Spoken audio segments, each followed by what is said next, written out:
Malamig ang hangin ng gabing yun, ngunit higit na mas malamig ang titig ng pamilya Villarreal kay Alyssa Montenegro.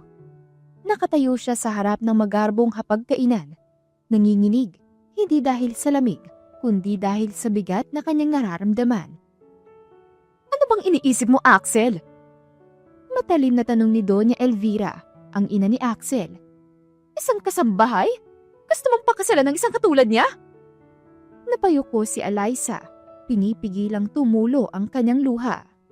Sa kanyang tabi ay mahigpit ang hawak ni Axel sa kanyang kamay, waring ipinapakitang hindi siya bibitiw.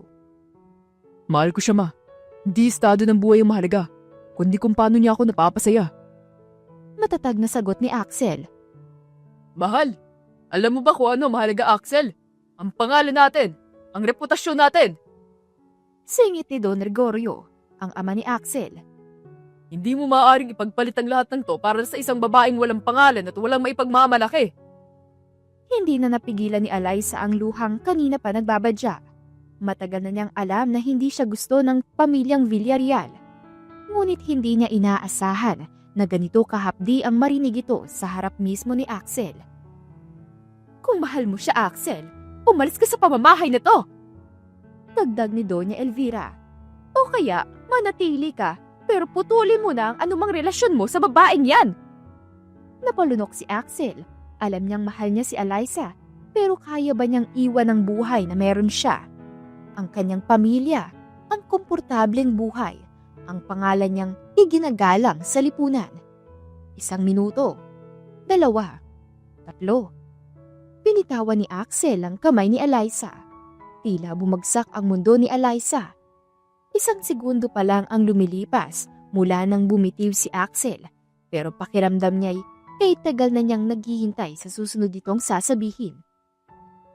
Patawad, Alyssa. Mahina ngunit matigas na wika ni Axel. Walang lumabas na salita mula kay Alyssa. Wala siyang lakas na magsalita. Tahimik at dahan-dahan siyang humakbang palayo. Sa bawat hakbang niya ay pakiramdam niya'y binibit-bit niya ang lahat ng sakit at pangungot siya. Ngunit sa likod ng hapdi at lungkot, may isang bagay siyang itinanim sa puso niya. Hindi siya mananatiling ganito. Darating ang araw, tatayo siyang muli. Hindi para sa kanila, kundi para sa kanyang sarili. Sa araw na yun ay wala nang makakatapak kay Alyssa Montenegro. Ngunit akala ni Alyssa ay doon na magtatapos ang lahat. Madilim na ang langit nang tumayo si Alyssa sa harapan ng malawak na hardin ng pamilyang Villarreal. Ang malamig na simoy ng hangin ay tila nagpapahiwatig ng unos na paparating, hindi lamang sa kalangitan, kundi pati na rin sa kanyang buhay. Ilang sandali pa, isang babae ang lumapit sa kanya. Elegante, may edad na, ngunit hindi maikakaila ang otoridad na bumabalot sa kanyang presensya. Si Doña Elvira Villarreal. Nanginginig ang kamay ni Alyssa nang marinig ang malamig na tinig ng matsarka ng pamilyang Villarreal. Alam niyang hindi maganda ang magiging usapan nila, ngunit wala siyang magagawa kundi harapin ito. "Alyssa Montenegro." Anang matigas ng tinig ni Doña Elvira. "Alam mo bang hindi ka kailanman makakamit ng lugar sa buhay ng anak ko?" Pinilit ni Alyssa na huminga ng malalim. Pilit pinipigilan ang pangingilid ng kanyang luha. "Mahal ko po si Axel, Doña Elvira." Napangisi ng mapaitang ginang bago niya nilapitan si Alyssa at sinukat ito mula ulo hanggang paa. "Mahal? Hindi sapat ang pagmamahal, Alyssa. Hindi mo ba naiintindihan? Isa ka lang hamak na kasambahay. Walang yaman, walang pangalan. Isang babae na kailanman ay hindi magiging sapat para sa anak ko." Gusto ni Alyssa na magsalita, na ipagtanggol ang sarili. Ngunit tila natuyuan siya ng lalamunan. Totoo ang sinabi ng ginang. Hindi siya kasing yaman ng mga Villarreal. Hindi siya kabilang sa mundo nila. Ngunit hindi ba't ang pag-ibig ay walang pinipiling estado? "Nagmamakaawa po ako." Mahinang sabi niya, pilit isinasantabi ang sakit sa kanyang dibdib. "Mahal ko po si Axel at naniniwala akong mahal niya rin ako." Napailing si Doña Elvira bago niya tinawid ang maliit na distansyang namamagitan sa kanila. "Maliit na babae ka lang na nagkakamali ng pangarap. At habang ako ang may hawak ng pangalan ng pamilyang ito, Hindi mo kailanman makakamtan ng anak ko. Hindi ko hahayaang sirain mong buhay niya. Sa huling pagkakataon ay tinitigan ni Eliza ang ginang. Kahit anong gawin niyo, Doña Elvira, hindi ko matuturuan ang puso kong tumigil sa pagmamahal kay Axel. Napangisi ang ginang, puno ng pangahamak. Kung ganon, maghanda ka sa laban na hindi mo kailanman mapagtatagumpayan. Dahil sisiguraduhin kong mawawala ka sa buhay ng anak ko. At sa isang iglap, lumakad si Doña Elvira palayo. Iniwan si Eliza na nakatayo sa malamig na gabi. Wasak, sugatan at nag-iisa. Sa isang tahimik na gabi, sa ilalim ng malamlam na ilaw ng poste sa harap ng malaking bahay ng mga Villarreal, nakatayo si Eliza. Namumugto ang kanyang mga mata sa kaiiyak. Hindi alintana ang lamig ng hangin na dumadampi sa kanyang balat. Sa kanyang harapan ay nakatayo si Axel, nakapamulsa at nakatingin sa malayo na parabang ayaw siyang tingnan ng diretsyo. Axel, please, huwag mong gawin sa akin to. Humihikbing sabi ni Eliza habang mahigpit na hawak ang braso ng binata. Alam ko may nararamdaman ka pa para sa akin. Hindi mo ko pwedeng bastang iwanan ng ganito. Malamig ang titig ni Axel nang dahan-dahan niyang tanggalin ang kamay ni Eliza mula sa pagkakahawak sa kanya. Eliza, tapos na tayo. Wala na tong patutunguhan. Hindi tayo bagay. Napaatras si Eliza, tila tinabla ng mga salitang yun. Dahil lang ba sa estado ko sa buhay? Dahil lang ba kasambahay ako ng pamilya niyo? Nanginginig ang kanyang tinig habang ang luha ay tuloy-tuloy na bumabagsak sa kanyang pisngi. Hindi agad sumagot si Axel. Saglit siyang napayuko bago tumingin muli sa dalaga. Ayoko magpaka-plastic, Eliza. Oo, isa yun sa dahilan. Pakiramdam ni Eliza ay gumuho ang mundo niya. Ang lalaking minahal niya ng tapat, ang lalaking pinangarap niyang makasama habang buhay, ay itinataboy siya dahil lang sa hindi kasing yaman ng pamilya nito. Axel, kahit kailan ba, hindi mo ako minahal? Lahat bang ng yon, peke lang? Pumuntong hininga si Axel. Hindi ko sinasabing hindi kita minahal. Pero minsan, kailangan kong piliin kung ano mas makakabuti sa akin. At hindi ikaw yun, Eliza. Muli siyang lumapit kay Axel, nagbabaka sakaling may natitira pa itong pagmamahal sa kanya. Pero Axel, mahal kita, sobra! Kahit anong gawin mo, kahit ilang beses mo akong saktan, hindi kita kayang iwan. Hindi mo kayang ipaglaban ang meron tayo. Kahit isang beses lang, ipaglaban mo naman ako. Umiling si Axel. Eliza, please. Tama na. Hindi mo naiintindihan eh. Hindi kita kayang ipaglaban dahil ayokong dumating ang araw na pagsisisihan ko to. Hindi kita gustong saktan, pero hindi rin kita kayang mahalin sa paraang gusto mo. Tila naubos na ang luha ni Eliza. Hinang-hina siyang napaupo sa malamig na semento. Yakap ang sarili habang nanginginig sa sakit. Paano mo nagagawang sabihin yan sa akin? Akala ko iba ka. Akala ko mahal mo ako gaya ng pagmamahal ko sa'yo. Pinikit ni Axel ang kanyang mga mata para bang gusto niyang tapusin na agad ang eksenang yun. Mahalaga ka sa akin, pero hindi sapat ang pagmamahal kung hindi natin kayang harapin ang realidad. Paalam, Eliza. Tumalikod si Axel at nagsimulang lumayo. Hindi na niya nilingon pa ang dalagang iniwan niya. Kahit pa naririnig niya ang pag-iyak nito na parang patalim na unti-unting sumasaksak sa kanyang puso. Samantala, nanatili si Eliza sa kinauupuan niya. Nakatingin sa kawalan at hindi pa rin lubos matanggap na ang lalaking pinakamamahal niya ay iniwan siya dahil lang sa estado niya sa buhay. Bakit? Bakit hindi ako sapat?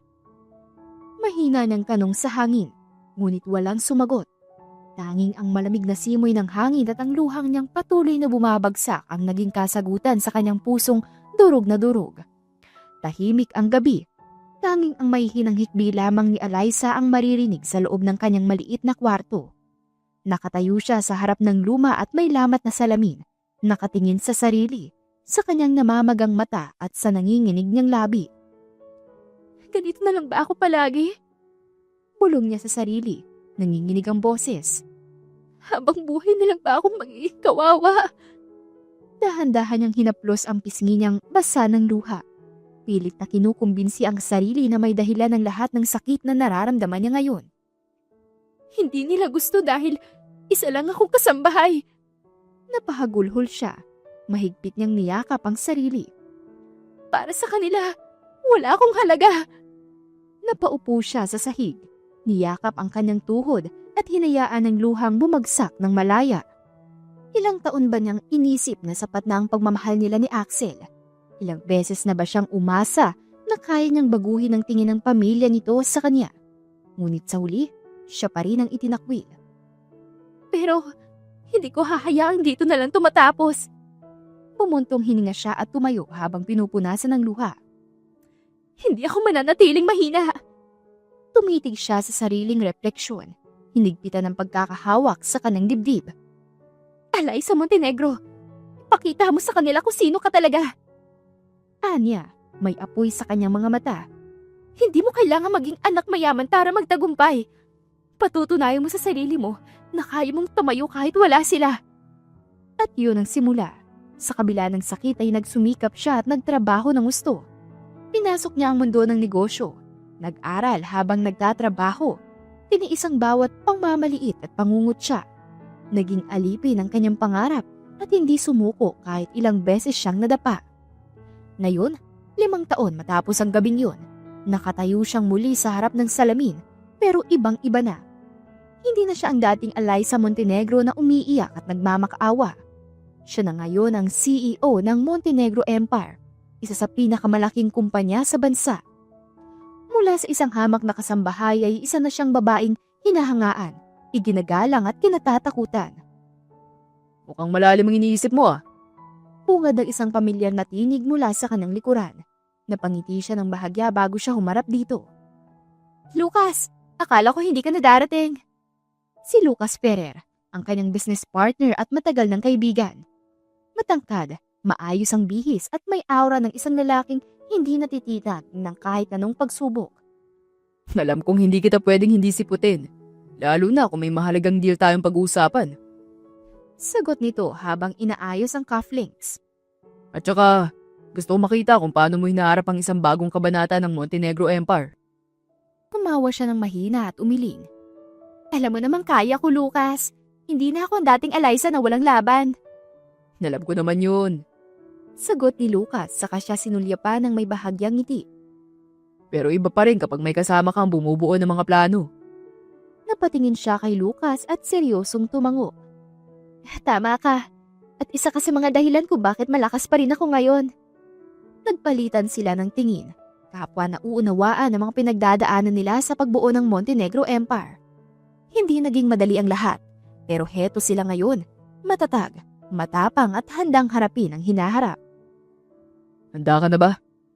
Tanong ni Lucas habang inilalahad ang kamay sa kanya. Matagal na.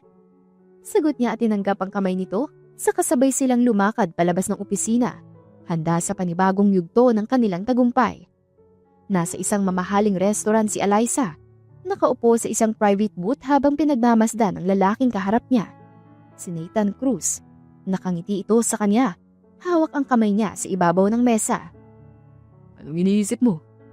Tanong ni Nathan, bahagyang iniangat ang kilay habang nilalaro ang daliri niya. Napangiti si Alyssa. Pinagmasdan ng gwapong mukha ng lalaking naging sandigan niya sa mga panahong gusto na niyang sumuko. Hindi tulad ng iba, hindi siya hinusgahan ni Nathan. Sa halip ay tinulungan siya nitong buuin muli ang sarili niya. I was just thinking. Tumigil siya sandali sa kanapabuntong hininga. Kung hindi kita nakilala, hindi ko alam kung nasan ako ngayon. Natawa si Nathan at umiling. Kahit wala ako, Alyssa, magiging matagumpay ka pa rin. Determinado ka, matalino at sobrang hardworking. Hinaplos nito ang kamay niya. Pero masaya ako na kasama mo ko sa journey mo.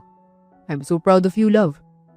Napangiti si Alyssa, ramdam ang init sa kanyang puso. Noon, inakala niyang hindi na siya magmamahal muli. Akala niya, si Axel na ang mundo niya. Pero dumating si Nathan. Hindi siya pinilit, hindi siya minadali. Hinayaan siyang maghilom sa sarili niyang paraan.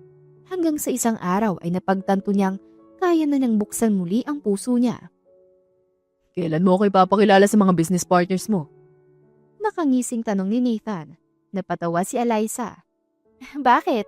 Gusto mong ipagyabang na girlfriend mo ang CEO ng Montenegro Empire? Of course. Biro ni Nathan, ngunit seryoso ang tingin niya nang idagdag ang mga katagang. Pero higit doon, gusto ko makita nilang hindi ka lang isang malakas na at matalinong negosyante. Gusto ko makita nilang may isang taong tunay na nagmamahal sa'yo. Hindi na napigilan ni Eliza ang pagngiti. Sa unang pagkakataon, matapos ang lahat ng pinagdaanan niya, ay pakiramdam niya'y nasa tamang lugar na siya. Salamat, Nathan. Bulong niya. Ngumiti lang si Nathan at marahan siyang hinila palapit. Hinahalikan ng likod ng kanyang kamay. Anything for you, love. Matapos ang kanilang hapunan, naglakad-lakad sila sa parkeng malapit sa restaurant. Nasa ilalim sila ng mga kumikislap na ilaw at malamig ang simoy ng hangin. Gusto mo bang maglakad-lakad muna? Tanong ni Nathan habang inaakbayan siya. Tumango si Eliza. Gusto kong sulitin ang gabing to. Tahimik silang naglakad, pinagmamasda ng paligid. Naririnig nila ang mahinang tawanan ng mga pamilyang nasa parke, ang tunog ng fountain na nasa gitna, at ang musika ng isang street performer na tumutugtog ng gitara sa di kalayuan. Alam mo, Nathan, sabi ni Eliza habang sumandal sa binata. Minsan, hindi ko pa rin lubos maisip kung paano tayo humantong sa ganito. Anong ibig mong sabihin? Tanong nito, nagtatakang lumingon sa kanya. Dati kasi, akala ko wala na akong pag-asa. Sagot niya, pagkatapos ng lahat ng sakit at pagkakamali ko, hindi ko inakalang may isang tulad mo na kayang tanggapin ako ng buo. Huminto si Nathan at hinawakan ang magkabilang balikat niya. Eliza, hindi ako nandito para sa kung anong nakaraan mo. Nandito ako dahil mahal kita. Kung sino ka ngayon at kung magiging sino ka pa. Napuno ng emosyon ang kanyang mga mata. Sa sobrang daming pinagdaanan niya, ngayon lang siya nakaramdam ng ganitong klase ng katiwasayan. Hinaplos niya ang mukha ni Nathan. At mahal din kita, Nathan. Napangiti si Nathan bago yumuko at hinalikan siya sa noo. Handa na ba tayong umuwi? Tumango siya. Oo, pero may isang hihilingin pa ako. Ano yun? Tanong ni Nathan habang muli siyang inakbayan papunta sa sasakyan. Gusto ko makilala mo ang pamilya ko. Napatigil si Nathan at tinitigan siya. Halatang gulat sa sinabi niya. Sigurado ka? Sigurado ko. Sigot niya ng buong tapang. Gusto ko makita mong bahagi ka ng buhay ko. Ngumiti si Nathan at mahigpit siyang niyakap.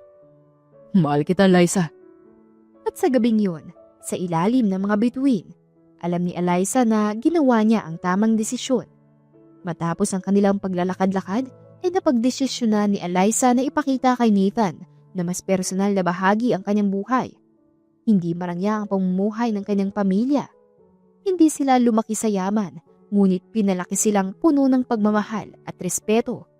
Ngayong nasa tuktok na siya ng tagumpay, ay nanatili siyang nakatapak sa lupa dahil sa mga ito. Habang nagmamaneho si Nathan, papunta sa bahay ng pamilya ni Eliza, hindi nito maitago ang kaba. Madilim na ang paligid at tanging ang liwanag mula sa poste ng ilaw ang nagsisilbing gabay sa daan. Sigurado ka bang handa na silang makilala ako? Tanong ni Nathan habang bahagyang binabagalan ang pagpapatakbo ng sasakyan. Napatawa si Eliza at hinawakan ang kamay niya. Nathan, hindi mo kailangang kabahan. Simple lang ang pamilya ko at sigurado ako magugustuhan ka nila. Ngumiti si Nathan, ngunit hindi pa rin nawala ang tensyon sa kanyang muka. Alam niyang mahalaga ito kay Eliza, kaya nais niyang magbigay ng magandang impresyon sa pamilya nito. Nang makarating sila sa harap ng bahay, ay bumungad sa kanila ang simpleng istruktura ng tahanan ng pamilyang Montenegro. Maliit ngunit maayos ang bahay. May munting hardin sa harapan na punong-puno ng iba't ibang halaman at makukulay na bulaklak. Nagsimula silang bumaba ng sasakyan nang biglang bumukas ang pinto at lumabas ang isang matandang babae na may dalang tuwalya. Anak! Ang tagal mong hindi dumalaw! Masayang bati ni Aling Rosa, ang ina ni Eliza. Halata sa kanyang mga mata ang pananabik sa anak na matagal nang hindi nakakauwi. Niyakap siya ni Eliza ng mahigpit. Pasensya na po, Nay. Alam niyo namang busy sa trabaho eh. Napatingin si Aling Rosa kay Nathan na nakatayo sa tabi ng anak nito. Agad na nagpakilala si Nathan at bahagyang yumuko bilang tanda ng paggalang. Magandang gabi po, ma'am. Ako po si Nathan. Ngumiti si Aling Rosa at hinawakan ng kamay niya. Halika iho, pumasok kayo, dali! Sa loob ay nakita ni Nathan ang simple, ngunit maaliwalas na tahanan ng pamilyang Montenegro. Walang mamahaling kagamitan, ngunit punong-puno ng alaala at pagmamahal. Sa dingding ay may ilang mga lumang larawan ni na Eliza nung bata pa siya, kasama na rin ang kanyang pamilya. Sa sala naman ay maliit na aparador na puno ng libro at ilang dekorasyon na mukhang mga regalong natanggap mula sa kaibigan at kamag-anak. Naroon din ang kapatid ni Eliza na si Miguel. Isang matipunong lalaki na mukhang nasa mid-20s pa lang. Nang makita si Nathan, ay agad itong lumapit at kinamayan siya. So, ikaw pala nagpapasaya sa ate ko? Pero ni Miguel habang nakangisi, tumango si Nathan. Ginagawa kong lahat para maging masaya siya. Magandang sagot. Sagot ni Miguel habang tumatawa. Pero wag mo siyang papaiyakin ah. Hindi ko hayaang mangyari yun. Seryosong sagot ni Nathan. Habang nag-uusap sila ay lumabas mula sa kusina ang ama ni Eliza, si Mang Tonyo. May dala itong ilang putahe. Huwag kayo mahiya iyo. Kumain tayo. Nagsimula silang kumain ng masaya. Inihanda ni Aling Rosa ang mga paboritong pagkain ni Eliza. Sinigang na baboy, adobo at pritong tilapia. Napansin ni Nathan kung paano masaya at natural ang usapan ng pamilya ni Eliza. Tila ba walang anumang alalahanin sa mundo. Eliza anak, kumusta naman trabaho mo? Tanong ni Mang Tonyo habang sumusubo ng kanin. Maayos naman po, tay. Maraming projects pero masaya naman po. Sagot ni Eliza. Napatingin si Aling Rosa kay Nathan. Ikaw naman iho, anong trabaho mo? Architect po ako ma'am. Sagot ni Nathan. Kaya po medyo busy rin minsan, lalo na kapag may malaking project. Hala, architect pala tong maliligaw mo, Eliza? Sabat ni Miguel. Mukhang ikaw na talaga ate. Napatawa si Eliza habang tinatapik ang kapatid. Fiancé ko po siya. Natigilan ng kanyang pamilya. Wow, congratulations, anak! We are so proud of you. Ngiti ng kanyang ina. Naku, ikaw ha? Dami mo ng sekreto sa amin ng tatay mo. Pasensya na po, Nay. Ay, nako, ayos lang. Basta marami kang ikukwento sa amin. Sabi ng kanyang ina. Ikakasal na palang prinsesa ko.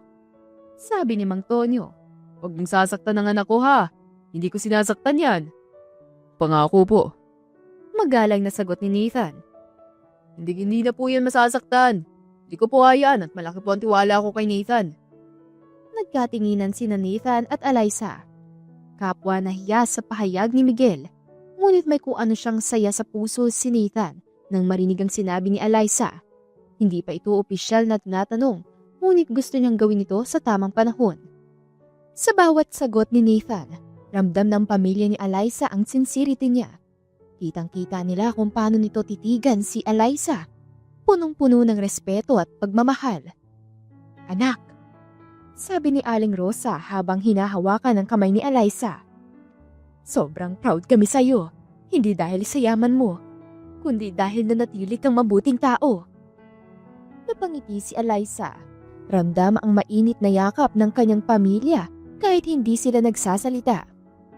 Para kay Eliza, ito ang rason kung bakit hindi siya nagpadala sa yaman at kasikatan dahil lumaki siya sa pamilyang puno ng pagmamahal at pagpapahalaga sa mga simpleng bagay sa buhay.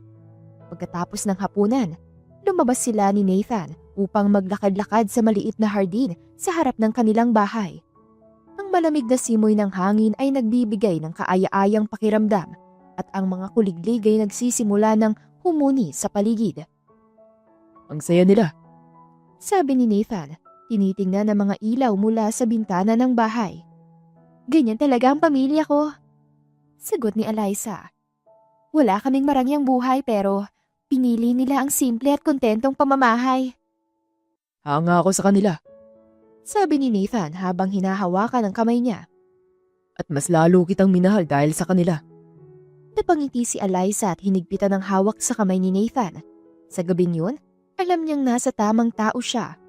Sa loob ng malawak ngunit malamlam na opisina ng Villarreal Enterprises, nakaupo sa magkabilang dulo ng isang mahabang mesa, sina Doña Elvira at Don Gregorio Villarreal. Tahimik ang paligid at tanging ang mahinang tunog ng lumang orasan sa dingding ang maririnig. Hindi ko akalaing aabot tayo sa ganito. Pasag ni Doña Elvira sa katahimikan. Nagtaas lamang ng tingin si Don Gregorio mula sa hawak nito mga dokumento. Napabuntong hininga siya at marahang ipinatong ang papel sa mesa. Matagal na nating nararamdaman to, Elvira.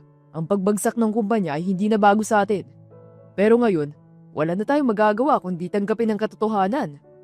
Hindi! May paraan pa! Mariing sagot ni Doña Elvira. Kung makukuha natin ang suporta ng Montenegro Empire, makakaahon tayo. Kailangan natin kumbinsin ng CEO nila na tulungan tayo. Umiling si Don Gregorio. Paano natin gagawin yon? Kilala ang Montenegro Empire sa pagiging malupit pagdating sa negosyo. Hindi sila basta-basta naglalabas ng pera para lang iligtas ang isang naluluging kumpanya. Gregorio, wala na tayong ibang pagpipilian. Napakapit si Doña Elvira sa armrest ng kanyang upuan. Kung hindi tayo kikilos ngayon, tuluyan tayong malulugi. Mawawala ang lahat ng pinaghirapan natin. Napabuntong hininga muli si Don Gregorio. Alam ko. At alam ko rin kung ito lang na Twitter ang pag-asa natin. Pero sigurado ka bang papayag silang tulungan tayo? Tumingin si Doña Elvira sa kanya. Ang mga mata nito'y puno ng determinasyon. Gagawa tayo ng paraan. Kung kinakailangan bumaba tayo sa antas nila para lang makuha ang kanilang suporta, gagawin natin.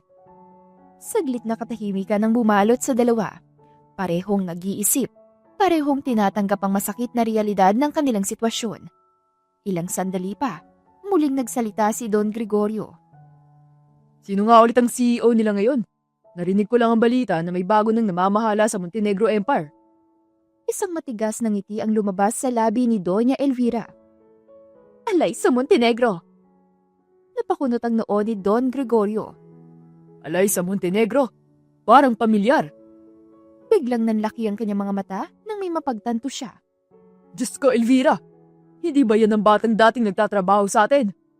Tumango si Doña Elvira. Ang kaninang muka ay hindi may pinta.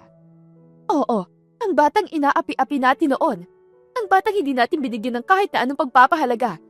Ngayon ay siya nang nagmamay-ari ng pinakamalaking kumpanya sa bansa. Natiling tahimik si Don Gregorio. Hindi makapaniwala sa kanyang narinig.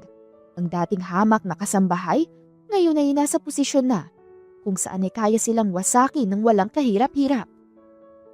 Paano kung hindi sila pumayag? Mahina niyang tanong. Isang matalim na titig ang binigay ni Doña Elvira sa kanya.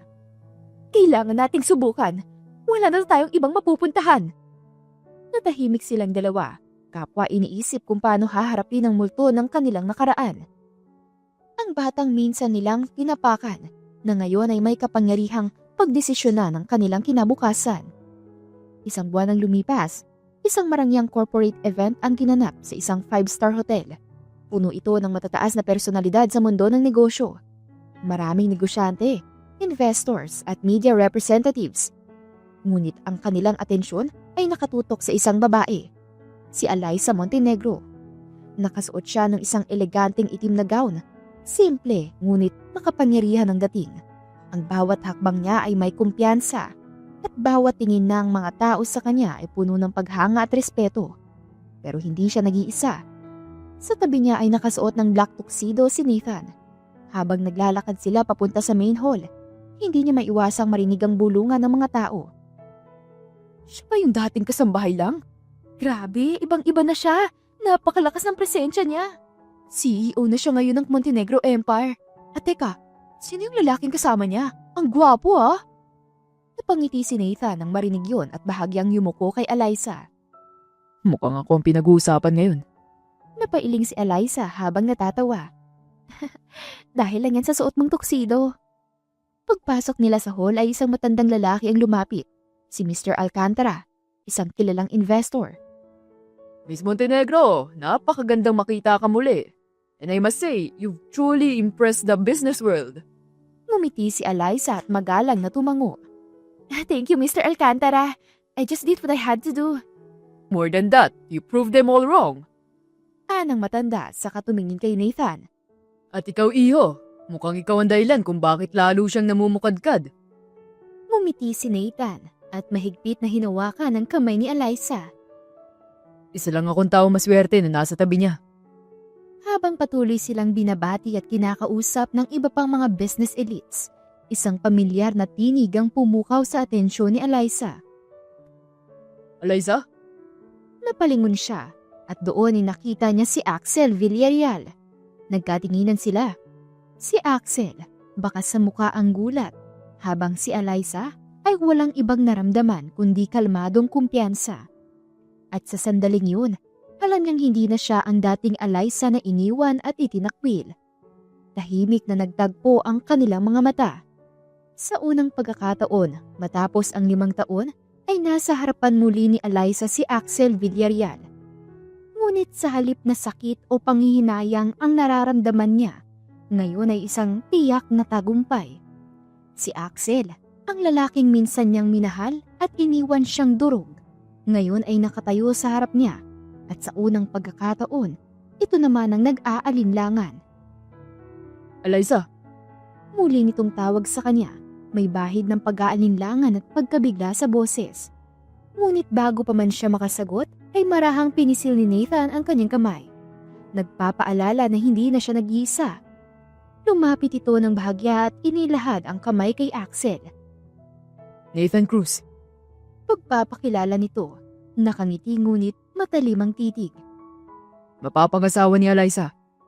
Saglit na natigilan si Axel, ngunit tinanggap pa rin ito ang kamay ni Nathan. Kitang-kita sa mata ng mga ito ang pagkagulat at paghihinayang.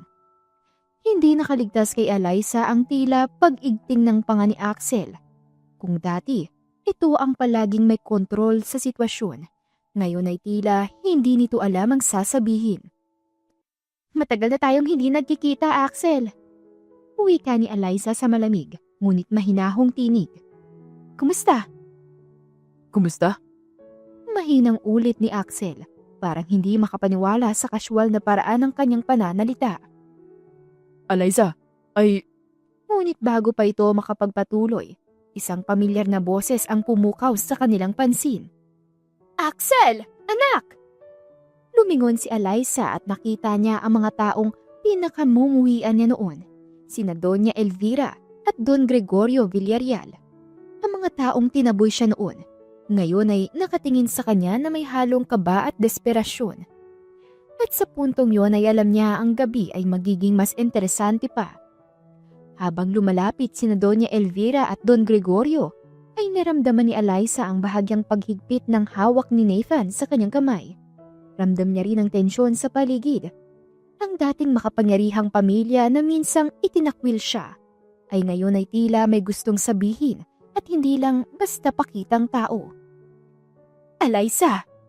Si Doña Elvira ang unang nagsalita at sa unang pagkakataon ay wala na ang dating mataas at mapanghusgang tono sa kanyang boses. Pwede ba tayo mag-usap? Nakataas ang isang kilay ni Eliza. Hindi niya inaasahan ang ganitong tagpo. Ang mga taong dati itinuring siyang walang halaga, ngayon nakikiusap na. At ano naman ang pag-uusapan natin, Donya? Malamig niyang sagot. Hindi nagpatinag sa impluwensya ng ginang. Mabilis na sumingit si Don Gregorio. Eliza, alam naming wala kaming karapatang lumapit sa iyo matapos ang lahat ng ginawa namin noon. Pero, kailangan ka namin. Natawa si Nathan, ngunit walang bahid ng saya sa kanyang tinig. Nakakatawa, no? Nung mahirap pa siya, halos ipagtabuyan niyo. Ngayong isa na siyang matagumpay na negosyante, biglang kailangan niyo siya? Napayuko si Doña Elvira. Tila hindi alam ang isasagot. Kitang-kita ang tensyon sa mukha ni Axel. Halatang hindi sang-ayon sa paglapit ng kanyang mga magulang. Pero hindi rin ito nakapagsalita. Eliza. Tuluyang nagsalita si Axel. Tinitigan siya ng matagal. Hindi ko alam kung paano ko to sasabihin pero ang Villarreal Group of Companies ay nasa bingit ng pagbagsak. Saglit na nanahimik si Eliza. Hindi niya akalaing darating ang araw na maririnig niya ang mga salitang yun mula kay Axel. Napangiti siya, ngunit hindi ito ngiti ng tuwa. Ngiti ito ng isang taong may kontrol sa sitwasyon. So, ano? Gusto niyo akong hinga ng tulong? Malamig ang kanyang tinig. Gusto niyong isalba ko ang kumpanya niyo? Gayong noon, ay hindi niyo naman ako binigyan ng pagkakataon? Alyssa, alam naming wala kaming karapatang humingi ng kahit na ano mula sa'yo. Sabat ni Doña Elvira, namumuo ang luha sa kanyang mata. Pero ito lang ang natitirang paraan upang maisalba namin ang kumpanya. Hindi naman namin alam ang gagawin namin. Hindi niyo alam ang gagawin niyo? Ulit ni Alyssa. Ganyan din ang naramdaman ko noon nung tinakwil niyo ako. Alam mo ba kung gaano kasakit yon? Walang nakasagot. Si Axel, bagaman gusto niya atang magsalita ay nanatiling tahimik. Pero alam mo, dagdag pa niya habang nakataas ang kanyang baba. Sa halip na magmakaawa ko noon, nagsumikap ako. Bumangon ako mag-isa. Hindi ako lumapit sa inyo para humingi ng tulong. Alyssa, please. Halos pabulong na sambit ni Axel. Tumingin si Alyssa kay Nathan at nakita niya ang pagsuporta sa mga mata nito. Hindi kailangan magsalita ng kanyang kasintahan. Alam niyang anuman ang desisyon na gawin niya ay nariyan si Nathan para sa kanya. Bumuntong hininga siya at muling binalingan ang mga Villarreal. Kaya't sabihin niyo sa akin, Doña Elvira, Don Gregorio, bakit kailangan ko kayong tulungan ngayon? Hindi na nakasagot pa ang pamilya Villarreal. Kinuha naman ni Alyssa ang pagkakataong iyon para talikuran ng mga ito. Iniwasan ni Alyssa ang mga ito sa event at nanatili siyang nakangiti kahit pa nararamdaman niya ang pagsulyap ng mga Villarreal sa kanya. Hating gabi na nang matapos ang event. Pagkasakay ni Alyssa at Nathan sa kanilang itim na luxury car, ay nanatiling tahimik si Alyssa habang nakatanaw sa bintana. Marahan naman siyang pinagmamasdan ni Nathan. Alam niyang maraming emosyon ang bumabagabag sa kanyang kasintahan. Alyssa, love. Basag ni Nathan sa katahimikan. Okay ka lang, love? Napabuntong hininga si Alyssa bago siya bumaling sa kanyang nobyo. Hindi ko alam, Nathan. Ang dami kong nararamdaman. Galit, inis. Pero sa isang banda, hindi ko rin maiwasang maawa. Hinawakan ni Nathan ang kamay niya. That's because you have a good heart. Napangiti si Alyssa pero halata ang lungkot sa kanyang mga mata. Pero hindi ba nakakainis? Nung panahon na walang halaga ako sa kanila, itinapon lang nila ako. Ngayon dahil kailangan nila ako, bigla sila nakikiusap? Tinitigan siya ni Nathan at hinaplos ang kamay niya gamit ang hinlalaki. And you have every right to turn them down. Hindi mo kailangan tulungan sila, Alyssa. Lalo na kung hindi mo gusto. Tumahimik sandali si Alyssa at muling bumaling sa bintana habang iniisip ang sitwasyon. Noong tinalikuran siya ng mga Villarreal, walang sinuman ang lumingon sa kanya. Wala siyang natanggap na kahit anong pagsisisi mula sa kanila. Pero ngayon, sila na ang nasa ilalim at siya ang may kapangyarihang tumulong o baliwalain sila. Ang daming taon ako nagdusa, Nathan. Mahina niyang sambit. At ngayon, nasa kamay ko ng desisyon kung ipaparamdam ko rin ba sa kanila ang sakit na dinanas ko noon. I won't tell you what to do. Sagot ni Nathan. Pero gusto ko malaman mo na kahit ano pang piliin mo, I'll support you. Lumingon si Alyssa sa kanyang nobyo at tumitig dito. Sa gitna ng lahat ng ingay sa kanyang isipan, si Nathan lang ang nagdadala sa kanya ng kapayapaan. Ikaw, kung ikaw ang nasa sitwasyon ko, Nathan, anong gagawin mo? Tanong niya. Hinigpitan ni Nathan ang hawak sa kamay niya at ngumiti. Ako? Depende kung sino tutulungan ko. Pero ikaw, Alyssa, I know you. Alam kong hindi mo kayang pabayaan ng isang taong nangangailangan. Kahit na minsan, sinaktan ka nila. Saglit siyang natigilan sa sinabi nito. Alam niyang may punto si Nathan. Hindi siya kailanman naging mapaghiganti. Pero handa na ba siyang patawari ng mga Villarreal? Napabuntong hininga siya at napapikit. Hindi ko alam, Nathan. Pero isang bagay lang ang sigurado ko. Ano yun? Tumilat siya at muling tinitigan ang kasintahan. Hindi na nila ako makokontrol at maaapi ulit. Ako nang may kapangyarihan ngayon. Ngumiti si Nathan at hinaplos ang pisngi niya sa kabumulong. And that My love is what makes you different from them. Pagdating nila sa kanilang penthouse, agad siyang bumagsak sa couch. Ibinaba niya ang kanyang clutch bag at hinubad ang kanyang heels. Napansin ni Nathan ang bigat sa kanyang mga mata. Halatang napagod siya, hindi lang sa pisikal, kundi emosyonal din. Lumapit si Nathan at umupo sa tabi niya. Gusto mo magpahinga muna? Tanong nito habang hinahaplos ang kanyang likod. Umiling si Eliza. Hindi ko alam, Nathan. Ang dami kong iniisip. About Axel and his family again? Tumango siya at napabuntong hininga. Alam mo, Nathan, 5 taon ko silang kinalimutan. 5 taon na kong tinayo ang sarili ko mula sa pagkakadurog nila. Pero isang gabi lang bumalik lahat ng sakit. Hinawakan ni Nathan ang kamay niya saka ito pinisil ng mahigpit. Wala kang utang na loob sa kanila, Eliza. Hindi mo kailangang iligtas ang kumpanyang itinuring kang walang halaga. Tumingin siya kay Nathan, bakas ang pagkalito sa kanyang mga mata. Pero, hindi ba ang tunay na tagumpay ay yung kapag kaya mo nang magpatawad at ipakita sa kanila na mas mataas ka kaysa sa galit mo? Napangiti si Nathan. That's true. But forgiveness doesn't mean forgetting. You don't owe them anything. But if you decide to help them, it should be on their own terms. Hindi dahil sa awa o guilt, kundi dahil gusto mo. Napakurap si Eliza. Tama si Nathan. Kung tutulong man siya, hindi ito dapat dahil lang sa hinihingi ng sitwasyon, kung dahil yun ang desisyon niya mismo. Kung ako ang tatanungin mo, Dagdag ni Nathan. mas gusto kong ilaan mo ang panahon mo sa mga taong tunay na nagmamahal at nagpapahalaga sa'yo. Hindi sa mga taong itinapon ka noon. Saglit na nag-isip si Eliza. Kung tutulong ako, gusto kong siguraduhin na hindi nila ako makakalimutan, na hindi nila ako maaaring yurakan ulit. Napangiti si Nathan. Sounds like the Eliza I know. Napabuntong hininga si Eliza at tumayo. Siguro kailangan ko matulog muna. Bukas na ako magpapasya. Tumayo rin si Nathan at hinila siya palapit. Mahigpit siya nitong niyakap. Di naman ito ang init ng katawan niya.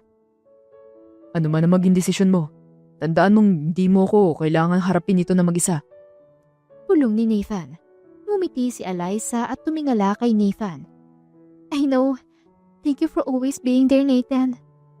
Hinalikan siya ng binata sa noo. Always, my love. 1 linggo ang lumipas mula nang muling magtagpo ang landas nila ng pamilyang Villarreal. Akala ni Eliza, tapos na ang lahat, na hindi na siya muling guguluhin ng mga ito. Ngunit nagkamali siya.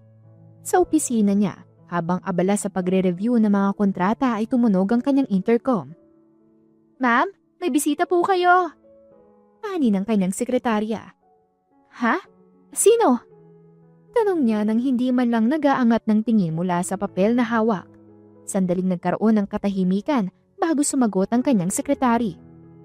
Si Doña Elvira Villarreal po. Napahinto si Eliza. Hindi niya inaasahan na mismong ina ni Axel ang pupunta sa kanyang opisina. Alam niyang desperado ang pamilya nito, pero hindi niya akalaing aabot sila sa ganito. Papasukin mo. Malamig niyang tugon. Makalipas ang ilang segundo, bumukas ang pinto at pumasok si Doña Elvira. Nakasuot ito ng eleganteng beige na dress at pearls, ngunit hindi maikakailang may bahid ng pagod at lungkot ang kanyang mukha. Eliza, mahinahon itong bugad. Nagangat siya ng tingin at pinasadahan ng tingin ng dating matapobreng ginang. Noon, sa bawat pagkikita nila, laging puno ng pangmamaliit ang tingin nito sa kanya. Ngayon, ay tila nagbago ang ihip ng hangin. Umupo ka, sabi ni Eliza at itinuro ang upuang nasa harapan ng kanyang mesa. Umupo si Doña Elvira at bahagyang bumuntong hininga. Alam kong hindi ito madali para sa'yo. Panimula nito. Pero nandito ako hindi para humingi ng tawad, kundi para makipag-usap bilang isang negosyante sa kapwa negosyante. Napataas ang kilay ni Eliza. Negosyante? Tumango ang ginang. Gusto ko makipag-partnership sa kumpanya mo. Alam kong matatag at matagumpay na ang Montenegro Corporation. Isang kasunduan ang maaaring magligtas sa amin mula sa tuluyang pagbagsak. Saglit na natahimik si Eliza. ngunit ang puso niya ay puno ng emosyon. Sa wakas, ang babaeng minsang nagtaboy sa kanya ay ngayon nakikiusap para sa tulong. Kung ibang Alyssa pa siya, marahil ay agad siyang pumayag, pero hindi na siya ang dating Alyssa. Doña Elvira. Malamig niyang tinawag ang pangalan nito. Nasabi ko naman na nung huli tayo nagkita. Alam mo bang noon nang lumapit ako sa inyo para humingi ng tulong kahit kaunting pag-unawa, ni hindi niyo ako binigyan ng pagkakataon? Napayo ko si Doña Elvira. Alam ko, Alyssa. Alam kong malaki ang kasalanan namin sa'yo. Napasandal si Alyssa sa kanyang upuan at pinagmasdan ng ginang. Dati, siya ang nasa posisyong ito. Nakikiusap, umaasang matatanggap. Ngayon, ay siya na ang may kapangyarihan.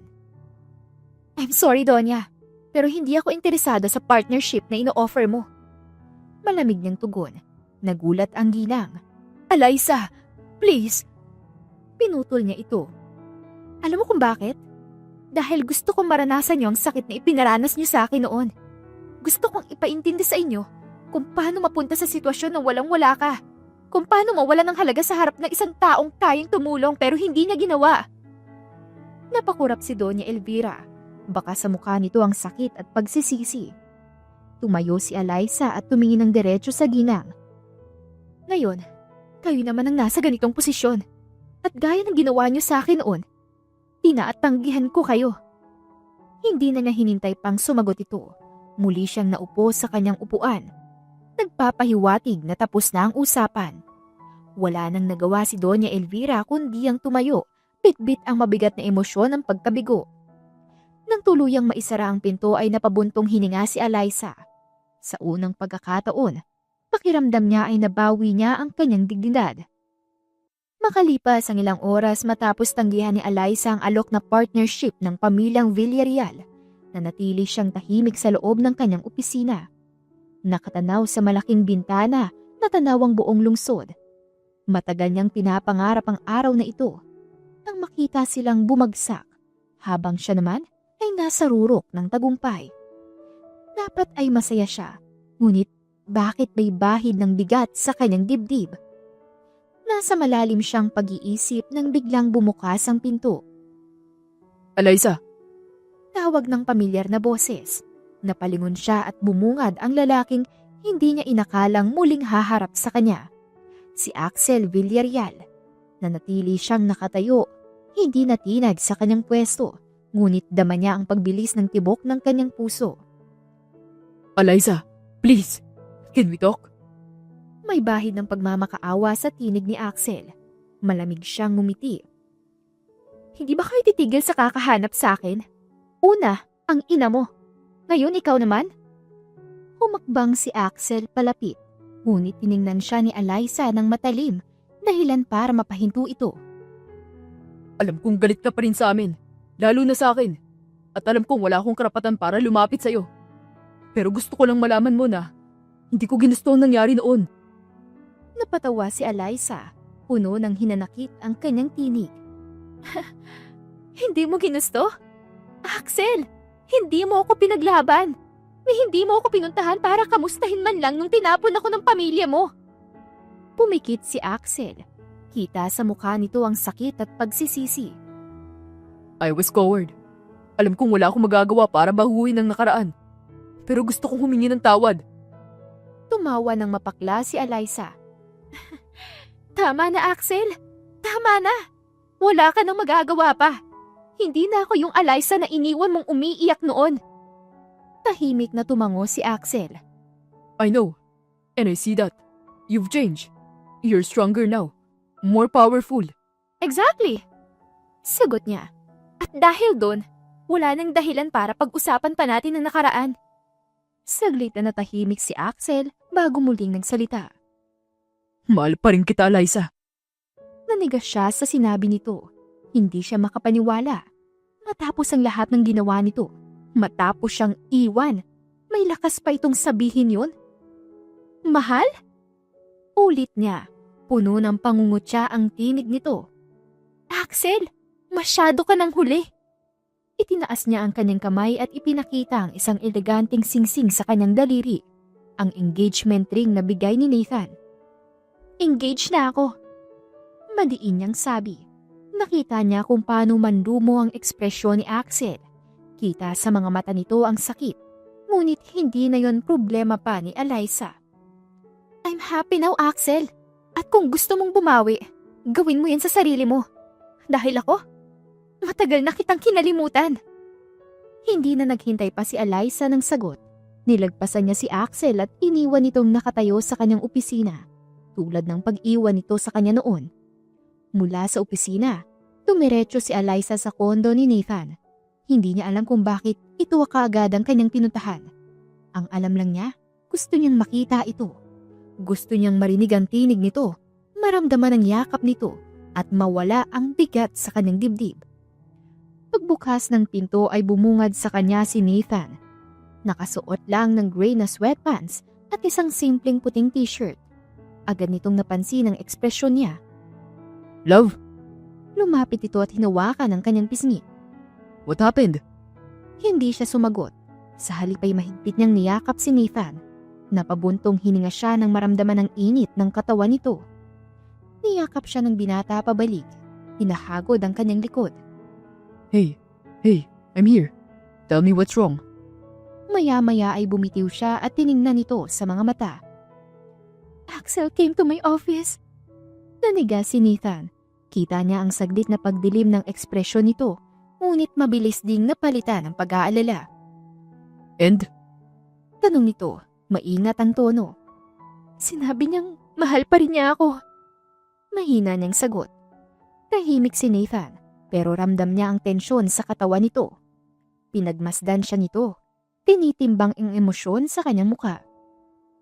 And what did you say? Tanong ni Nathan, mas mahina na ang boses. Ngumiti siya kahit na may bahid ng pagod ang kanyang mga mata. Sinabi kong huli na siya. Hindi naman napigilan ni Nathan ang paghinga ng malalim. Tila iniiwasang maging emosyonal. Good. Napangiti siya ng bahagya. At pinakita ko to sa kanya. Itinaas niya ang kanyang kamay kung nasaan ang engagement ring niya. Napangiti rin si Nathan sa hinawakan ng kamay niya at hinalikan ng singsing. You have no idea how happy that makes me. Napahagikik siya sa kaumiling. I just wanted to see you. Kailangan kita ngayon. Hinalikan ni Nathan ang noo niya, marahan at puno ng pagmamahal. I'm always here, love. Kahit kailan, kahit saan. Umiti siya at tuluyang huminga ng maluwag. Nasa tamang lalaki na talaga siya. Matapos ang emosyonal na pag-uusap sa kondo ni Nathan, ay nagdesisyon silang dalawa na dumaan sa charity na matagal na nilang tinutulungan. Isang tahanan para sa mga batang ulila at nangangailangan. Isa ito sa mga proyektong naging mahalaga kay Eliza dahil alam niyang walang ibang makakatulong sa mga batang ito kundi ang mga taong handang magbigay ng pagmamahal at suporta. Pagdating nila sa charity ay agad silang sinalubong ng mga bata. Ate Eliza! Kuya Nathan! Sigaw ng isang batang babae na agad na kumapit sa bewang ni Eliza. Napangiti siya at yumuko upang yakapin ng bata. Kumusta ka na, Yana? Ayos lang po ako. Masiglang sagot nito. Miss na kita, ate. Napangiti rin si Nathan habang nilalapitan siya ng isang grupo ng mga bata. Kuya Nathan, dala mo ba yung bola na pinangako mo sa amin? Siyempre naman. Sagot ni Nathan sabay kuha ng isang bagong bola mula sa kotse. Pero may isang kondisyon. Kailangan ko makita ang best dribble skills nyo, ah. Nagsigawan sa tuwa ang mga bata at agad na tumakbo papunta sa playground upang maglaro. Napailing si Eliza habang pinapanood si Nathan na nakikipaglaro sa mga ito. Isa ito sa mga bagay na labis niyang minahal sa nobyo, ang pagiging mapagbigay at malapit sa mga bata. Lumapit sa kanya ang isang matandang babae, si Sister Teresa, ang madre na namamahala sa charity. Eliza, anak. Tawag nito. Ngumiti siya at niyakap ang madre. Sister Teresa, kumusta po kayo? Masaya at mas lumalakas dahil sa tulong niya ni Nathan. Sagot nito. Lagi kayong nandito para sa amin. Napakabuti ng dalawa. Ngumiti si Eliza, ngunit sa loob-loob niya Alam niyang hindi lang ito tungkol sa kabutihan. Ginagawa niya ito dahil gusto niyang makapagbigay ng pag-asa sa iba. Isang bagay na minsan ay muntik nang mawala sa kanya. Habang nakaupo sila ni Sister Teresa sa isang bench, ay tinanaw naman niya si Nathan na masayang kalaro ang mga bata. Hindi niya maiwasang mapabuntong hininga na parang sa unang pagkakataon sa mahabang panahon ay tunay siyang naging payapa. Alaysa, sabi ni Sister Teresa at hinawakan ang kamay niya. Hindi mo kailangan manatiling nakakapit sa nakaraan. Minsan, mas magaan sa puso ang pagpapatawad. Napatingin siya sa madre, tila tinamaan sa sinabi nito. Napaisip siya, handa na ba siyang kalimutan ang galit na matagal niyang kinikimkim? Makalipas ang ilang araw ay nag-trending sa mga business news ang isang nakakagulat na balita. Bumabagsak na ang Villarreal Group of Companies. Nakaupo si Alyssa sa sala ng kanyang kondo. Pinagmamasdan ng headline sa kanyang laptop screen. Villarreal Group of Companies nanganganib na mabankrupt. Dating business empire, unti-unti nang nawawala. Napabuntong hininga siya. Alam niyang malaking epekto nito kay Doña Elvira, isang babaeng palaging ipinagmamalaki ang kanilang negosyo at pangalan. Ngunit ang mas lalong hindi niya inaasahan ay ang tawag na natanggap niya ilang minuto lang ang nakalipas. Isang kahilingan para sa isang business meeting kasama ang pamilyang Villarreal. Hindi ko akalaing darating ang araw na lalapitan nila ako. Mahina niyang sabi habang nilalaro ang ballpen sa kanyang kamay.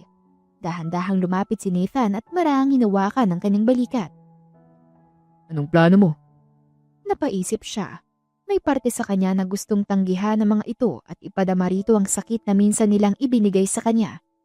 Ngunit may parte rin sa kanya ang gustong malaman kung ano talaga ang nangyari. Pupunta ako. Sagot niya sa wakas, malamig ngunit puno ng determinasyon. Gusto ko marinig kung paano sila hihingi muli ng tulong sa babaeng itinakwil nila noon. Tinitigan siya ni Nathan. Halatang iniisip kung tama ba ang desisyon niyang yun. Ngunit sa halip ay tumango ito. Kung yan ang gusto mo, sasamahan kita. Ngumiti si Alyssa at marahang hinawakan ang kamay ni Nathan. Alam niya mong anumang mangyari sa pulong na yon ay hindi na siya mahina. Hindi na siya ang dating Alyssa Montenegro na kayang yurakan ng kahit sino. Ngayon, siya ang may kapangyarihan at ang desisyong gagawin niya ay maaaring magbago ng lahat. Matapos ang ilang oras ng pag-iisip ay lumabas si Alyssa sa balcony ng kanyang kondo. Nakatitig siya sa malalayong ilaw ng lungsod. Ngunit sa isip niya ay puno ng magkakahalong emosyon.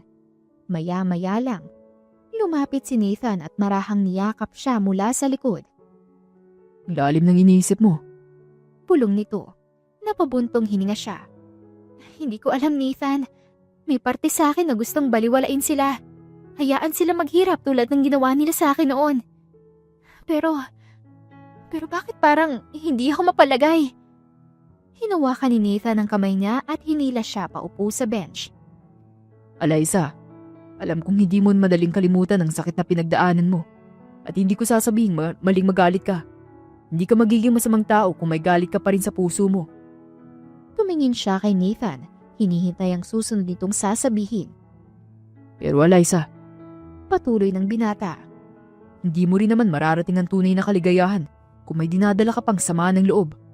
Ang pagpapatawad ay hindi tungkol sa kanila, kundi para sa'yo. Natahimik si Alyssa. Hindi mo kailangang ibalik ang tiwala mo sa kanila at hindi mo kailangang kalimutan ang nangyari. Dagdag pa nito. Pero patawarin mo sila para sa sarili mo, para sa kapayapaan mo. Nagiba ang ekspresyon ni Alyssa. Hindi niya akalaing sa simpleng salitang yun ay tila biglang gumaan ang bigat sa kanyang dibdib. Matagal siyang natahimik, ninanamnam ang sinabi ni Nathan. At sa loob-loob niya, alam niyang tama ito. Siguro nga, mahina niyang sabi. Siguro nga, panahon na para palayain kong sarili ko. Kinabukasan, dumating si Alyssa sa isang marangyang restaurant kung saan nagpa-schedule ng meeting ang pamilya Villarreal. Sa kanyang pagpasok, naramdaman niyang lahat ng mata ay nakatutok sa kanya. Dati, isa lang siyang kasambahay na halos hindi pinapansin. Ngayon, siya na ang may hawak ng kanilang kapalaran. Sa dulo ng VIP section ay nakita niya si Doña Elvira at ilang board members ng Villarreal Group of Companies. Halata sa kanilang muka ang pag-aalala. Si Axel naman, nakaupo sa isang tabi at nakatingin sa kanya na may halong lungkot at pagsisisi. Naupo siya sa harapan ng mga ito at agad na nagsalita si Doña Elvira. Alaysa, salamat at pinaunlakan mo kami. Diretsuhin niyo na ako. Malamig niyang sagot. Anong kailangan niyo? Nagpalitan ng tingin ng mga nakaupo sa mesa bago nagsalita ang isang executive. Gusto naming humingi ng tulong. Kailangan namin ng investor para mailigtas ang kumpanya. Napangiti si Alyssa, ngunit may pait sa kanyang ekspresyon. Nakakatawa, di ba? Parang dati lang, tinatrato niyo ako na parang wala lang. Pero ngayon, ako nilalapitan ninyo? Napayuko si Doña Elvira. Alam kong marami kaming pagkukulang, Alyssa. Pero ito na lang natitirang pagkakataon para mailigtas ang negosyong itinayo ng pamilya namin. Tumahimik si Alyssa. Sa loob-loob niya, bumalik ang lahat ng sakit, ang panglalait, ang pangmamaliit, ang sakit ng pagtakwil nila sa kanya noon. Bakit ako? Tanong niya habang nakatitig kay Doña Elvira. Kasi, ikaw lang may kakayahang tumulong sa amin. Sagot nito ng may pagmamakaawa. At dahil alam kong may mabuti kang puso.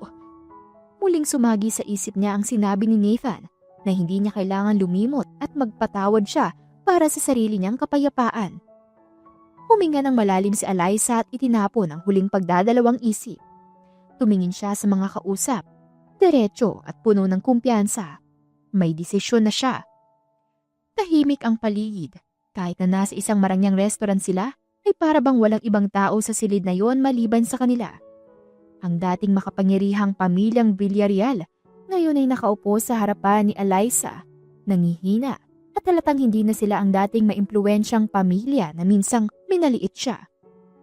Si Doña Elvira na laging puno ng kayabangan noon, ngayon ay nakayuko, waring nag-aalangan kung paano niya muling ipapakilala ang sarili sa babaeng minsan nilang itinakwil.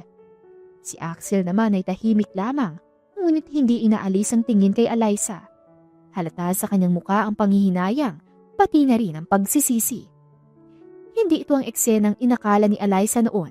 Sa matagal na panahon, ay inisip niyang kung mangyayari ito ay mararamdaman niya na parang panalo siya.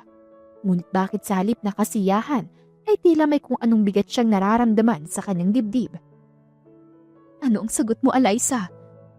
Mahinang tanong ni Doña Elvira. Humihingi ako ng paumanhin sa lahat ng masasakit na sinabi ko sa'yo noon. Alam kong hindi ito sapat pero hindi sapat. Malamig na putol ni Alyssa. Hindi sapat ang isang sorry para burahin ang lahat ng sakit na dinanas ko sa pamilya ninyo. Napayuko si Doña Elvira. Halatang hindi alam ang isasagot. Alam mo ba kung anong pinakamasakit? Patuloy ni Alyssa. Hindi ang iniwan ako ni Axel. Hindi rin ang hindi niyo pagtanggap sa akin. Ang pinakamasakit ay tinuring niyo kung parang wala lang. Na parang hindi ako karapat-dapat mahalin dahil lang sa estado ko sa buhay. At ngayon, matapos ang lahat, heto kayo, humihingi ng tulong sa akin? Ironic, right? Walang sumagot. Hindi rin tumingin si Axel. Tila tanggap niya na ang lahat ng sinabi ni Alyssa ay totoo. Love. Biglang nagsalita si Nathan na tahimik lamang sa tabi niya mula pa kanina. Marahang hinawakan nito ang kanyang kamay. Hindi kita pipilitin kung ano mang gusto mong gawin. Pero gusto ko lang ipaalala sa iyo isang bagay. Tumingin si Alyssa kay Nathan, ang tanging taong laging nandyan para sa kanya, sa hirap man o sa ginhawa. Ikaw ang may hawak ng kapangyarihan ngayon. Pero hindi lang ito tungkol sa pagnenegosyo. Ang pagpapatawad ay hindi tungkol sa pagbibigay ng pagkakataon sa kanila, kundi sa pagpapalaya ng sarili mo sa bigat ng nakaraan. Natahimik si Alyssa. Hindi mo kailangang ibalik ang tiwala mo sa kanila. Patuloy ni Nathan. Pero kung gusto mong tulungan sila, gawin mo hindi dahil sa utang na loob, kundi dahil kaya mong maging mas mabuti. Dahil kaya mong magpatawad, hindi para sa kanila, kundi para sa sarili mo. Isang malalim na buntong hininga ang pinakawala ni Alyssa. Ang daming emosyon ang bumabalot sa kanya.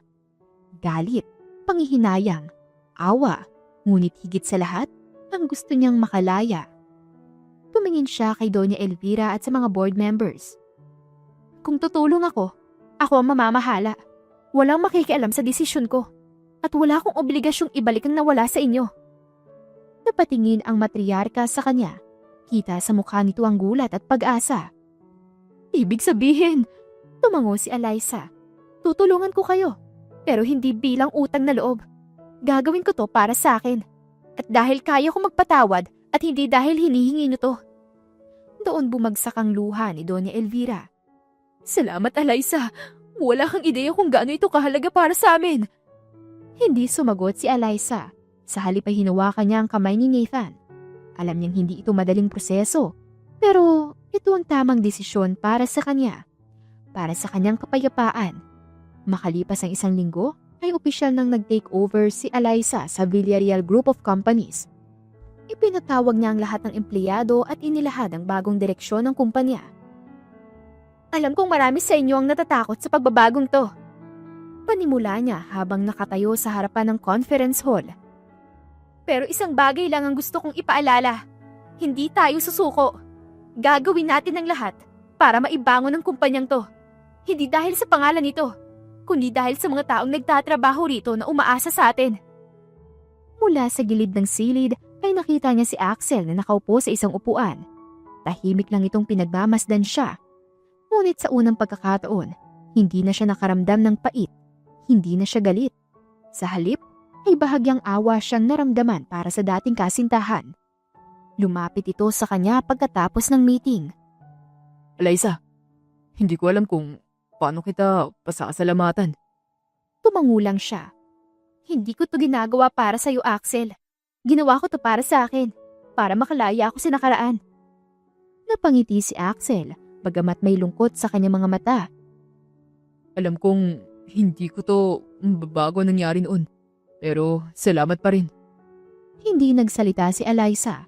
Alam niyang tapos na ang kwento nila ni Axel at sa halip na hinanakit, ang tanging nararamdaman niya ngayon ay kapayapaan. Lumapit si Nathan at inakmayan siya. Proud ako sa'yo. Bulong nito.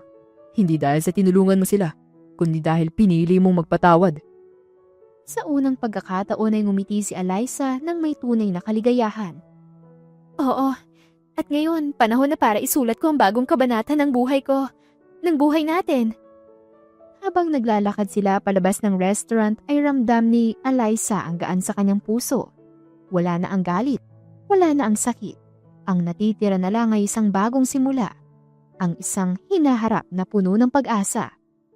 Labis ang pasasalamat ni Doña Elvira kay Eliza habang magkasama silang nakaupo sa malawak na sala ng Villarreal Mansion. Makikita sa mukha ng matanda ang gaan ng loob at ang taus-pusong pasasalamat para sa dalaga. Eliza, iha, hindi ko alam kung paano kita pasasalamatan. Kung hindi dahil sa'yo, baka hindi na muling nakabangon ang Villarreal Enterprise. Wika ni Doña Elvira, bakas sa kanyang tinig ang labis na pagpapahalaga. Ngumiti si Eliza. Kita sa kanyang mga mata ang kasiyahan para sa pamilya Villarreal. Wala po yun, Doña Elvira. Ginawa ko lang po kung anong kaya ko pong gawin. Masaya po ako para sa inyo. Muling tumango si Doña Elvira. Tila hindi pa rin makapaniwala sa muling pag-usbong ng kanilang negosyo. Napakalaking bahagay ang binigay mo sa amin, Eliza. Isa kang biyaya sa amin. Habang nag-uusap sila ay unti-unting napuno ng realizations ang isipan ni Eliza. Sa dami ng nangyari, napagtanto niya kung gaano kahalaga ang determinasyon, pagsisikap at pagtutulungan upang makabangon muli sa pagkakalugmok. 3 buwan ang lumipas sa isang tahimik na sulok ng parke. Nakaupo si Eliza sa isang mahabang bangko. Pinaliligiran ng mga batang lansangan na may malalaking ngiti sa kanilang mga labi. Isa-isa niyang iniabot ang mga pagkaing dala niya. Kasabay ng malambing na kwento at ang tawa na nagpapagaan sa loob ng mga bata. Hindi alintana ni Eliza ang maruruming kamay ng mga ito o ang kanilang gusgusing kasuotan. Sa kanyang paningin, ang tanging mahalaga ay ang kanilang mga pusong nangangailangan ng kalinga. Mula sa di kalayuan ay nakatayo si Nathan, tahimik na pinagmamasdan ng kanyang fiancé. Hindi niya mapigilan ng isang maliit na ngiti habang pinapanood si Eliza. Ang babaeng mahal niya, ang babaeng kanyang pakakasalan At higit sa lahat, ang babaeng may busilak na puso. Lumapit siya ng dahan-dahan at naupo sa tabi ni Eliza. Tinitigan niya ito habang abala pa rin sa pakikipag-usap sa mga bata. Nang huminto sandali si Eliza para tumingin sa kanya, ay hinawakan niya ang kamay nito at marahang pinisil. He never failed to amaze me. Bulong ni Nathan habang nakatitig sa kanya ng may pagmamalasakit. Napangiti si Eliza. Ano na naman yan? Ang puso mo. Sagot niya agad. Iba ka talaga, Eliza. Sa dami ng pwedeng pagtuunan ng pansin, mas pinili mo pa rin tulungan sila. Hindi mo kailangan gawin to, pero ginagawa mo pa rin. At doon ako mas lalong humahanga sa'yo. Hinila ni Eliza ang kamay ni Nathan at mas mahigpit itong hinawakan. Dahil gusto ko. Dahil kung may paraan ako makatulong, bakit hindi? 'Di ba?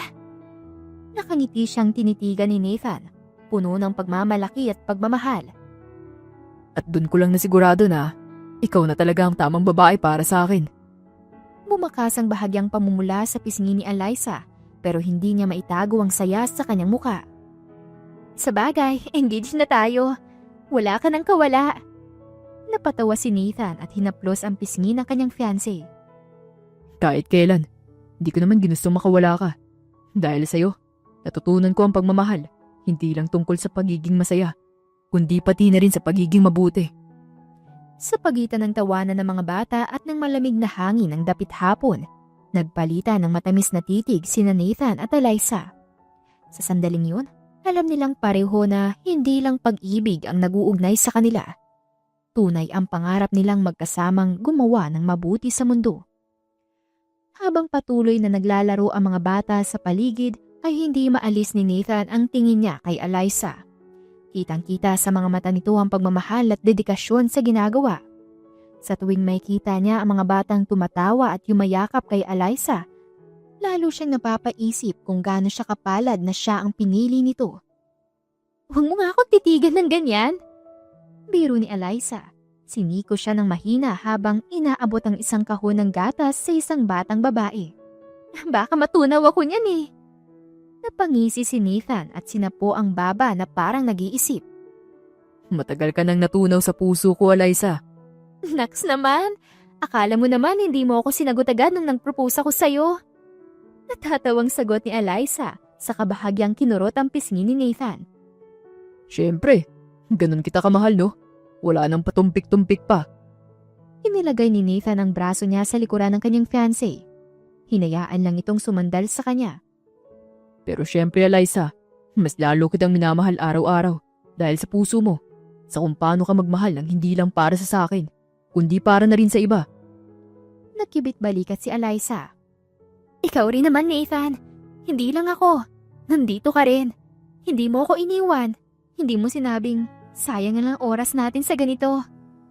Dahil alam kong mahalaga sa ito. At lahat ng mahalaga sa'yo, mahalaga rin sa akin. Napayuko si Eliza at mas hinigpitan ang hawak niya sa kamay ni Nathan. Alam mo, minsan iniisip ko, paano kung hindi ikaw ang nakatadhana para sa akin? Imposible. Mabilis na sagot ni Nathan. Dahil kahit saang timeline pa tayo mapunta, kahit ilang beses pang umikot ang mundo, hahanap-hanapin pa rin kita. Hindi mo ako matatakasan, Eliza. Napatawa si Eliza sa sinabi nito sabay iling. Ikaw talaga? Ang drama mo! Hindi drama yun katotohanan yun. Habang nag-uusap sila ay lumapit ang isa sa mga bata. Bitbit ang isang maliit na puting bulaklak na inabot nito kay Eliza habang nakangiti. Ate, para sa'yo to! Kinuha ito ni Eliza. Labis ang tuwa sa simpleng regalo. Oh, salamat! Ang ganda naman ito. Tinapik ni Nathan ang ulo ng bata. Gusto mo akong bigyan din? Biro niya. Para lang yan kay Ate Eliza, kasi mabait siya eh. Sagot ng bata bago tumakbo palayo. Napahalakak si Nathan habang umiiling. Grabe, love. Talo mo na naman ako sa mga bata. Siyempre naman, no? Sagot ni Eliza habang inilalagay ang bulaklak sa tenga niya. Pero alam mo, Nathan, sa lahat ng natanggap kong regalo, ikaw pa rin ang pinakamaganda. Tahimik na tumitig si Nathan sa kanya, sa kamarahang hinalikan ng kanyang noo. At ikaw naman ang pinakamagandang biyaya sa buhay ko, Eliza.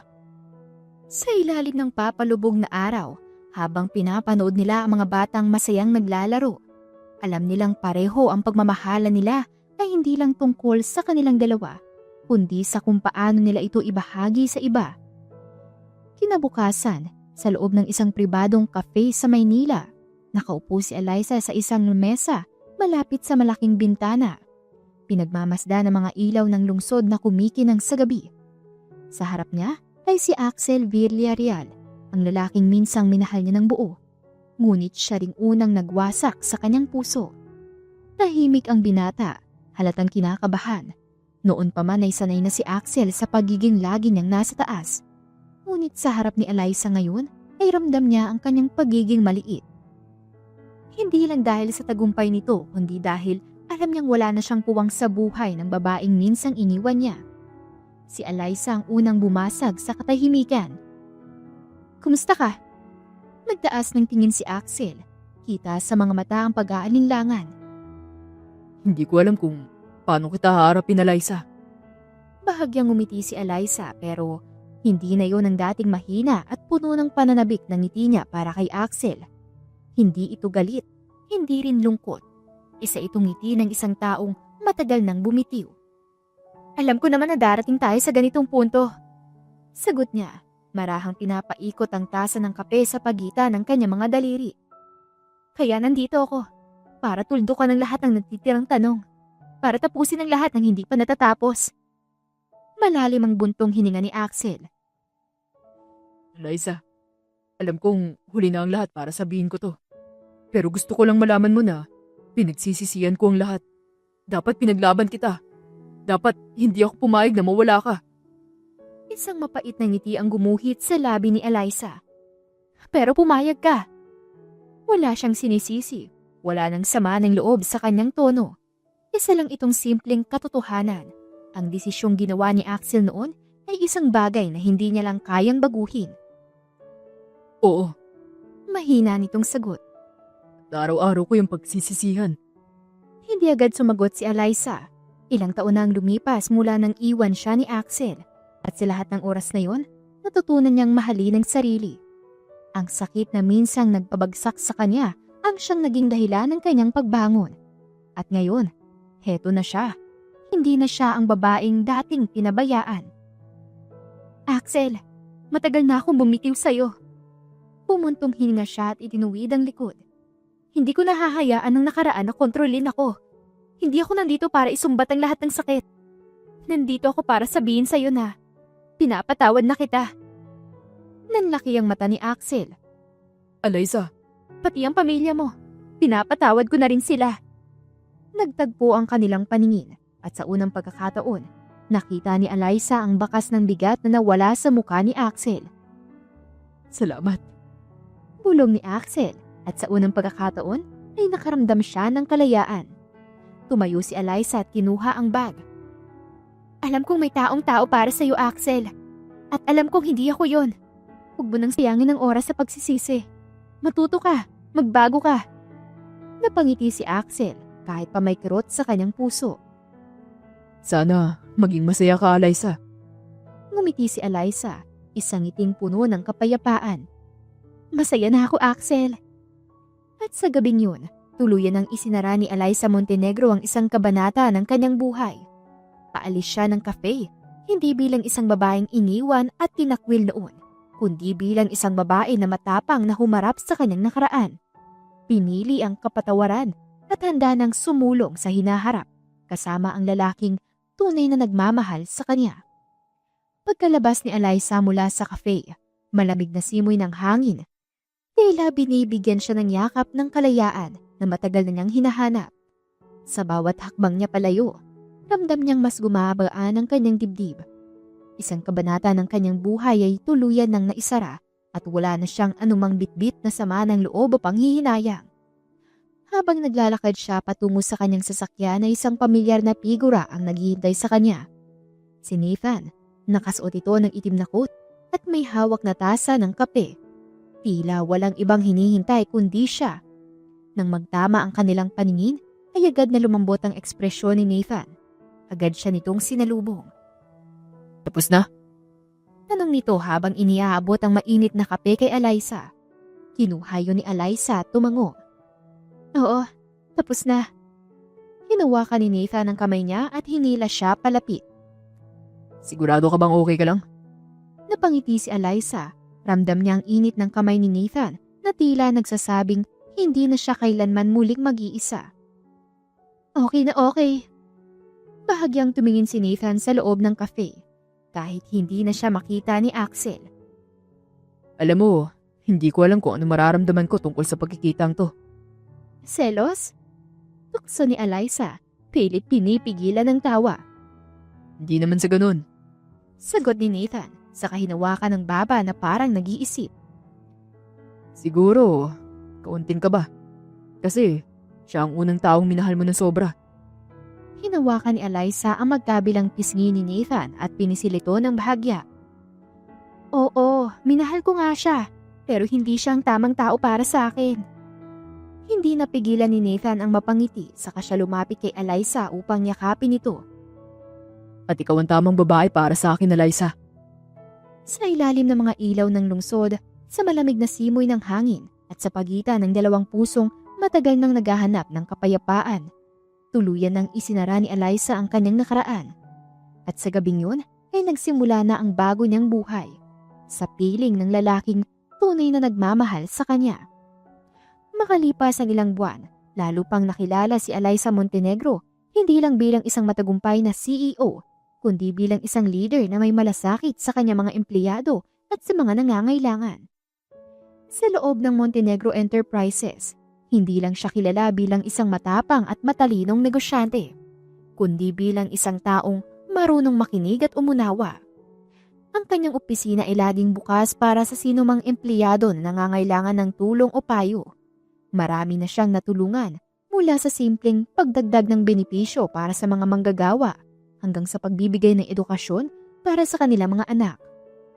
Ngayong araw, nasa isang event si Eliza para sa isa sa kanyang mga paboritong charity projects, ang pagpapatayo ng bagong orphanage para sa mga batang ulila.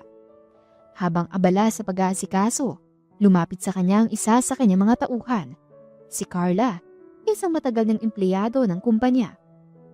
Mama Liza, gusto ko lang po sabihin, maraming salamat po sa lahat ng ginagawa niyo para sa amin. Hindi lang kayo basta boss, isa po kayong inspirasyon sa aming lahat. Napangiti si Eliza at hinawakan ang kamay nito. Hindi ko to magagawa kung wala kayo. Lahat tayo may parte sa tagumpay ng kumpanya. Ang totoo niyan, kayo ang inspirasyon ko. Sa hindi kalayuan ay pinagmamasdan ni Nathan ang eksenang yun. Napailing siya at napangiti habang nakatukod ang kamay sa kanyang baba. Nang lumapit si Eliza sa kanya, agad siya nitong biniro. Alam mo, Eliza, minsan naisip ko kung paano mo nagagawang maging CEO, pilantropo, at isang fiancé ng sabay-sabay.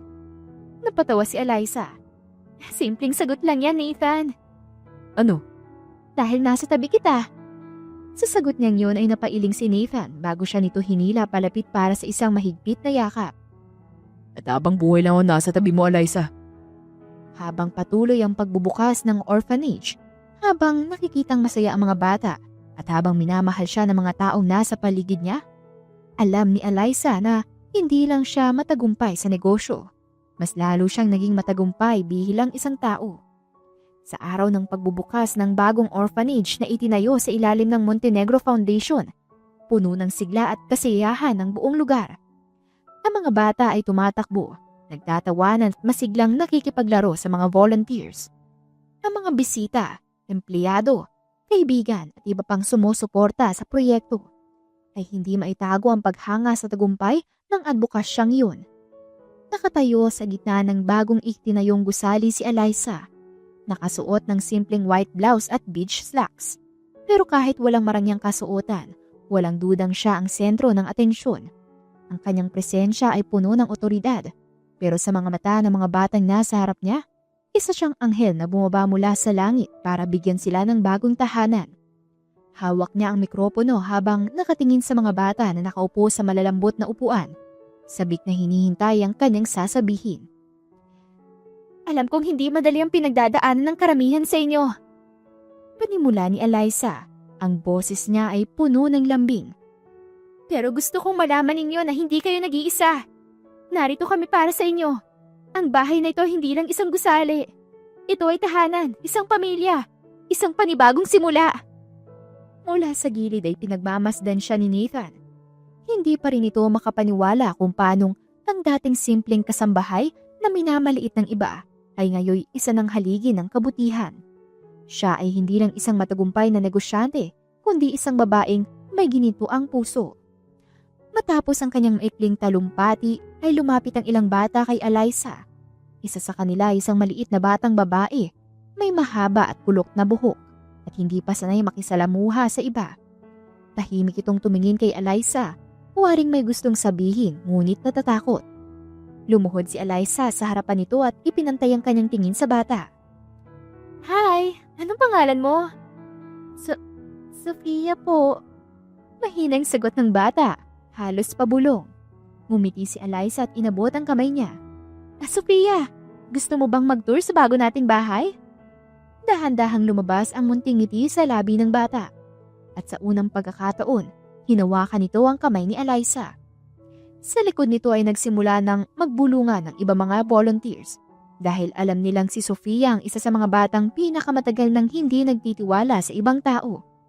Pero sa isang iglap, sa harap ni Eliza, parang nabasag ang pader na matagal nitong itinayo sa kanyang puso. Habang iniikot ni Eliza ang bata sa bagong tahanan nito ay hindi maiwasan ng kanyang mga empleyado at kaibigan ng mapangiti. Si Ma'am talaga, kakaiba. Sabi ng isang empleyado niya. Kahit saan siya magpunta, nagiiwan siya ng pagmamahal. Tumango si Nathan, nakapamulsa habang pinagmamasdan ng fiancé niyang naglalakad kasama si Sofia. Kaya nga mahal na mahal ko siya eh. Matapos ang tour ay bumalik si Eliza kay Nathan. Nakakatuwa sila, no? Para silang mga butuin. Kahit sa madilim na parte ng buhay nila, kaya nilang magliwanag. At ikaw ang dahilan kung bakit sila mas nagniningning pa. Sagot ni Nathan bago siya nito lapitan at halikan sa noo. Ngayon, hindi lang sa negosyo nagtagumpay si Eliza. Mas lalong tumibay ang kanyang paniniwala na ang tunay na tagumpay ay hindi nasusukat sa yaman o kapangyarihan, kundi sa kung paano ginamit ang iyong kakayahan upang tulungan ang iba. Habang nililibot niya ang kanyang tingin sa mga bata at volunteers na masaya at puno ng pag-asa, naramdaman niya ang kanyang puso na ang kasiguraduhan. Ito ang landas na gusto niyang tahakin habang buhay. Makalipas ang ilang buwan ay patuloy na lumawak ang mga charity projects ni Eliza. Bukod sa orphanage ay nagsagawa rin siya ng scholarship programs para sa mga kabataang gustong mag-aral pero walang kakayahan. Nagbigay rin siya ng suporta sa mga kababaihan na gustong magsimula ng negosyo sa pamamagitan ng Montenegro Women's Empowerment Program. Hindi nagtagal ay lumabas ang pangalan ni Eliza sa iba't ibang business magazines at news articles. Pero sa kabila ng kasikatan at pag-usbong ng kanyang pangalan sa mundo ng negosyo at pilantropiya, nanatili siyang mapagkumbaba. Para sa kanya, hindi ito tungkol sa pera o pagkilala. Ito ay tungkol sa pagbabalik ng biyayang natatanggap niya. Sa isang event ng Montenegro Foundation, nakatayo si Eliza sa backstage habang pinapanood ang mga batang scholars na masayang nagpe-perform sa stage. Katabi niya si Nathan, nakasuot ng black suit habang nakahawak sa kamay niya. Love, ang dami mo nang natulungan. Sabi ni Nathan habang nakangiti. Proud na proud ako sa'yo. Napatingin si Eliza sa kanya at ngumiti. Hindi lang ako, Nathan. Marami tayong natulungan. Hindi ko to magagawa kung wala ka sa tabi ko. Huminga ng malalim si Nathan bago tumango. Tama ka. Pero ang totoo, ikaw ang inspirasyon ko. Nagpantay ang tingin nila at saglit silang natahimik, na puno ng pag-unawa at pagmamahal sa pagitan nila. Sa lahat ng pinagdaanan ni Eliza, mula sa pagiging isang simpleng kasambahay na tinapakan at itinakwil, hanggang sa pagiging isang sikat na CEO na minahal at iginagalang ng marami. Hindi siya kailanman naligaw sa kanyang tunay na pagkatao. Maya-maya ay tinawag na ang pangalan ni Eliza sa stage. Palakpakan at hiyawan ang sumalubong sa kanya habang dahan-dahan siyang naglakad papunta sa gitna. Umawak siya sa mikropono at saglit na luminga sa mga taong nasa harapan niya. Ang kanyang mga empleyado, mga bata mula sa orphanage, ang kanyang pamilya sa Montenegro Enterprises, At higit sa lahat, si Nathan. Lahat sila ay naging bahagi ng kanyang kwento. Noon, ang tingin ng iba sa akin ay isang hamak na kasambahay lang. Panimula niya at agad na tumahimik ang buong lugar. Pinagsaran ako ng pinto, itinakwil at pinabayaan. Pero sa halip na hayaan kong lamunin ako ng sakit, ginamit ko yun bilang lakas. At ngayon, nandito ako. Hindi lang para sa sarili ko, kundi para sa lahat ng nangangailangan ng tulong at pagkakataon. Nagpalakpakan ng lahat at hindi niya napigilan ang mapangiti. Ang tagumpay ay hindi lang tungkol sa pera o posisyon. Ang tunay na tagumpay ay kung paano natin ginamit ang ating kakayahan para makatulong sa iba. Sa likod ng audience ay naglakad si Nathan papunta sa harap. Proud na proud habang pinagmamasdan ng babaeng mahal niya. At sa gabing yun, sa ilalim ng maliwanag na mga ilaw at masigabong palakpakan, napatunayan ni Alyssa na ang pinakamahalagang tagumpay sa buhay ay hindi ang paghiganti o pagpapakita sa mundo na kaya mong magtagumpay, kundi ang pagpili ng kabutihan, pagmamahal at pagpapatawad. Makalipas ang ilang linggo, dumalo si Alyssa sa isang high-profile business gala kung saan nagtipon ng ilan sa pinakamalalaking pangalan sa industriya. Suot niya ang isang eleganteng white gown na lalo pang nagbigay diin sa kanyang dignidad at katauhan bilang isang matagumpay na babae. Kasama niya si Nathan. Nakasuot ng classic black suit na buong pagmamalaking nasa tabi niya. Habang naglalakad sila papunta sa main hall, biglang napahinto si Alyssa. Sa hindi kalayuan ay nakita niya ang dalawang taong hindi niya inakalang muli niyang makakaharap. Si Axel Villarreal at ang ina nitong si Doña Elvira. Nagkatinginan sila. Hindi tulad noon na puno ng panlalait at galit ang mata ni Doña Elvira. Ngayon ay baka sa mukha nito ang pag-aalinlangan at kaba. Si Axel naman ay tila hindi mapakali. Halatang hindi alam kung paano magsisimula ng pag-uusap. Humakbang si Alyssa papalapit sa kanila. Nakasunod naman sa kanya si Nathan. Alyssa, Si Axel ang unang bumasag ng katahimikan. matagal ko nang gustong humingi ng tawad sa'yo sa lahat ng sakit na naidulot ko. Nakita ni Alyssa ang sinseridad sa kanyang mga mata. Hindi na siya ang dating Axel na arugante at puno ng yabang. Sa pagkakataong to, mukhang pinagsisisihan na niya ang lahat ng nagawa niya noon. Sumunod namang lumapit si Doña Elvira. Alyssa, alam kong hindi ko na mababawi ang lahat ng masasakit na salita at ginawa ko noon. Pero gusto kong malaman mo na nagkamali ako sa'yo. Masyado kitang minata dahil lang sa estado mo sa buhay noon. Pero ngayon, napagtanto kong hindi dapat hinusgahan ka. Saglit na natahimik si Alyssa. Ilang taon na ang lumipas mula nang itakwil siya ng pamilyang ito. Mula nang durugin nila ang puso niya at iparamdam sa kanya na wala siyang halaga. Pero ngayon, heto sila at nakatayo sa harap niya at humihingi ng tawad. Dahan-dahan siyang huminga ng malalim at tumango. Matagal ko na kayong pinatawad. Talaga? Tanong ni Doña Elvira, hindi makapaniwala. Ngumiti si Alyssa. Opo, dahil kung pinili kong manatili sa galit, hindi ako makakarating sa kung nasaan ako. Hindi ko ipagpapalit ang katahimikan at kaligayahan ko para lang sa poot. Napatingin si Axel kay Nathan, na tahimik lang na nakatingin sa kanila. Alam niya na hindi niya na mabawi pa si Alyssa. Sa halip, ngayon lang niya tunay na unawaan kung bakit si Nathan ang pinili nito. Dahil ito ang lalaking hindi lang nagmahal sa kanya, kundi iginalang siya at hindi siya kailanman hinusgahan. Salamat, Alyssa! Mahina ngunit taos-pusong sabi ni Doña Elvira. Sana maging masaya ka. Tumango si Alyssa. Masaya na ako at sana kayo rin. Matapos ang ilang saglit ay tumalikod na sina Axel at Doña Elvira. Sa paglayo ng mga ito ay naramdaman ni Alyssa ang hindi maipaliwanag na gaan sa kanyang dibdib. Wala na ang bigat ng nakaraan. Wala na ang sakit.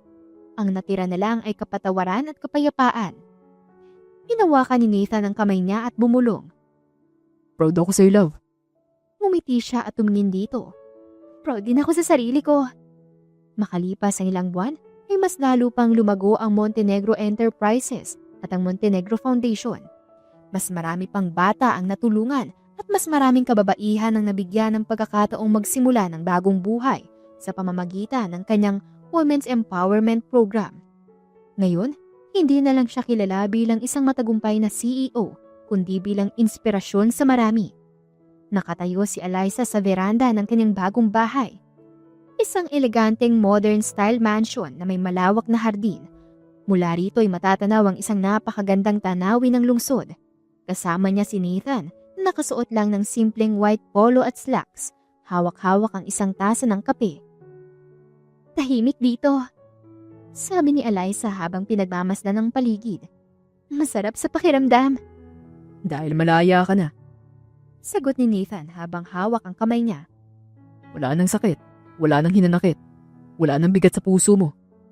Ngumiti si Eliza. Totoo ang sinabi ni Nathan. Matagal na siyang lumaya. Hindi lang mula sa nakaraan kundi pati na rin sa mga paniniwala niyang akala niya noon ay tama, na ang tagumpay ay isang paraan ng paghiganti.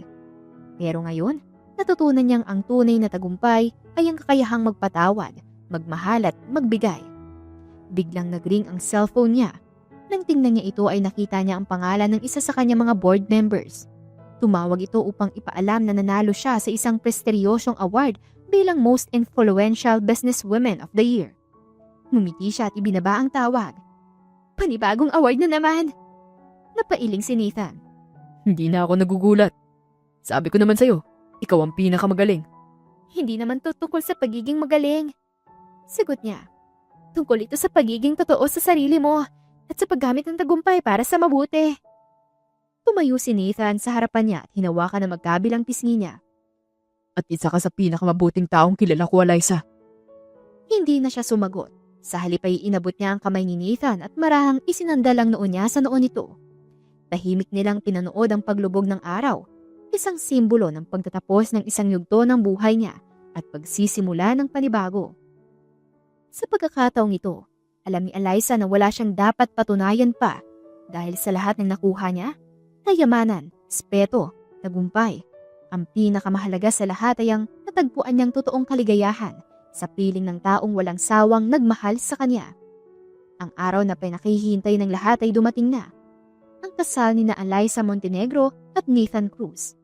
Isang engrandeng selebrasyon ang inihanda, hindi lamang para sa ipagdiwang ang kanilang pagmamahalan, kundi upang ipakita sa mundo ang tunay na kahulugan ng kapatawaran at bagong simula. Ang malaparaisong garden venue ay pinalamutian ng mga puting rosas, lavender at eleganteng kristal.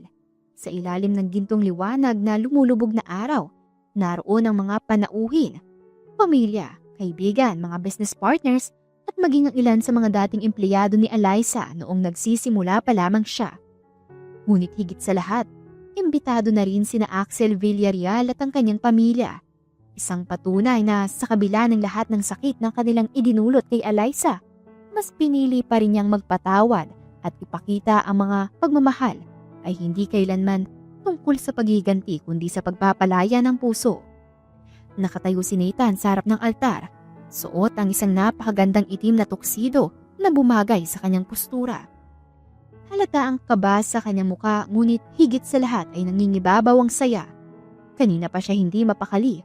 Panayang tingin sa dulo ng aisle kung saan anumang oras o anumang sandali ay lalabas ang babaeng pinangako niyang mamahalin habang buhay.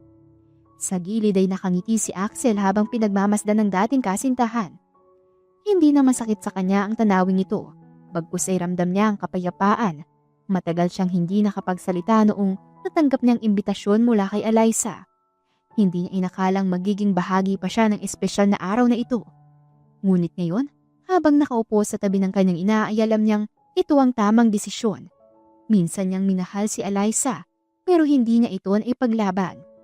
Ngayon, natagpuan na nito ang lalaking kayang gawin yon para sa kanya. Kasabay ng malamyos na tunog ng violin at piano, bumukas ang malaking pinto ng venue. Pumasok si Eliza, nakasuot ng isang eleganteng white lace gown na lalong nagbigay liwanag sa kaganyang kagandahan. Ang bawat hakbang niya ay puno ng kahulugan mula sa dating kasambahay na minamaliit hanggang sa pagiging isang matagumpay na CEO na iginagalang ng lahat. Naglakad siya sa gitna ng aisle, hawak ang kamay ng kanyang ama. Sa bawat hakbang ay hindi niya mapigilan ng mapangiti. Sa dulo ay naghihintay si Nathan, ang lalaking hindi kailanman bumitiw, ang lalaking nagmahal at nagbigay ng halaga sa kanya nang walang hinihinging kapalit. Nang tuluyang makarating si Eliza sa harapan ng altar, tiningnan niya si Nathan sa mga mata. Doon niya nakita ang lahat ng emosyon, pagmamahal, paghanga at isang pangakong habang buhay. Habang isinasagawa ng pari ang seremonya ay hindi mapigilan ng ilan sa mga panauhin ang maging emosyonal. Si Kate, ang matalik na kaibigan ni Eliza, ay hindi na napigilan ng luhang namuos sa kanyang mga mata. Si Doña Elvira naman ay tahimik na nakikinig at sa unang pagkakataon ay nakaramdam siya ng lubos na pagsisisi sa paraan ng pagtrato niya kay Eliza noon. Ngunit sa kanyang puso ay nagpapasalamat siya na tinanggap pa rin sila ng dalaga bilang bahagi ng kanyang bagong buhay. Sa wakas, dumating na ang oras ng pagpapalitan ng panata. Hawak ni Nathan ang kamay ni Eliza at sa malambing ngunit matibay na tinig, binitawan niya ang kanyang pangako. Eliza, mula nung unang araw na nakilala kita, ikaw na ang gusto kong makasama habang buhay. Hindi mo kailangan patunayan ang sarili mo sa akin. Dahil mula pa man noon, alam kong ikaw na ang babaeng may mabuting puso. Pinapangako ko na mamahalin kita sa lahat ng oras, sa saya at sa lungkot, sa tagumpay at sa pagkabigo. Ikaw ang tahanan ko. Sa'yo, natagpuan ko ang walang hanggang pag-ibig. Hindi napigilan ni Eliza ang mapangiti habang pinupunasan ng luha sa kanyang mga mata. Hawak niya ang mga kamay ni Nathan habang binibitawan ang kanyang pangako. Nathan, ikaw ang naging gabay ko sa panahon na akala ko wala nang nagmamahal sa akin. Pinakita mo sa akin na hindi kailangan patigasin ang puso ko para marating ang tagumpay. Dahil sa'yo, natutunan kong muli ang magmahal ng walang takot. Pinapangako ko na ikaw lang din ang magiging mundo ko. Ano man ang mangyari, hindi kita bibitawan. Sa harap ng lahat ay tinanggap ni Eliza at Nathan ang isa't isa. Hindi lamang bilang magkasindahan, kundi bilang dalawang taong pinili ang pagmamahal sa kabila ng lahat. By the power vested in me, I pronounce you husband and wife. You may now kiss the bride. Sa sandaling yun ay lumapit si Nathan kay Eliza at hinagtan ito ng puno ng pagmamahal. Ang buong paligid ay napuno ng palakpakan, hiyawan at masasayang luha. Nagyayakapan ang kanilang pamilya at kahit si Axel ay hindi maiwasang umiti. Hindi man siya ang nasa tabi ni Eliza ngayon ay masaya siyang makita itong tunay na malaya at masaya. Habang bumabagsak ang maliliit na puting konfeti mula sa itaas, ay masayang lumabas ang bagong kasal. Sabay hakbang patungo sa isang bagong kabanata ng kanilang buhay. Magkahawak kamay, walang pangamba. Dahil ngayon, sila ay isa na. Sa malaking reception hall, isang engrandeng salo-salo ang inihanda para sa mga panauhin. Ang lugar ay napuno ng makukulay na ilaw, masasarap na pagkain at masasayang tawanan. Sa gitna ng engrandeng selebrasyon ay nakatayo sina Nathan at Eliza, ang bagong kasal sa gitna ng dance floor. Habang tumutugtog ang kanilang wedding song, ay marahan silang sumayaw sa ilalim ng kumikislap na chandelier. Mahigpit ang kanilang yakap, para bang nais nilang iparamdam sa isa't isa na sa wakas, sila ay naging isa na. Handa ka na bang bumuo ng pamilya kasama ko? Tanong ni Nathan habang marahan niyang iniikot si Eliza sa sayaw. Napangiti si Eliza at malambing na tumawa. Tinatanong pa ba yan? Sagot niya saka ipinatong ang kanyang noo sa balikat ni Nathan. Napuno ng pag-ibig ang tingin ni Nathan sa kanyang asawa. Mula noon, hindi na lang ikaw, hindi na lang ako. Tayong dalawa na habang buhay. Marahan niyang hinalikan ng noo ni Eliza na tila isang pangakong hindi niya sisirain kailanman. Nagpalakpakan at naghiyawan ang kanilang mga bisita, lalo na ang kanilang pamilya at manalapit na kaibigan. Lumapit si Kate, ang matalik na kaibigan ni Eliza, bitbit ang isang baso ng champagne. Para sa bagong kasal! Sigaw niya sabay taas ng isang baso. Para sa walang hanggang pagmamahal. Dagdag naman ni Axel. Nagtaasan ng baso ang lahat at sabay-sabay silang nag-cheers. Masaya at puno ng pagmamahal ang paligid, walang bakas ng lungkot o pagsisisi. Habang patuloy ang kasiyahan, lumapit si Eliza kay Nathan at mahigpit itong niyakap. Alam mo ba kung gaano ako kasaya ngayon? Pulong niya sa asawa. Ngumiti si Nathan at hinaplos ang pisngi ni Eliza. Masaya rin ako. Hindi ko akalaing aabot tayo rito. Dati, akala ko panaginip lang to.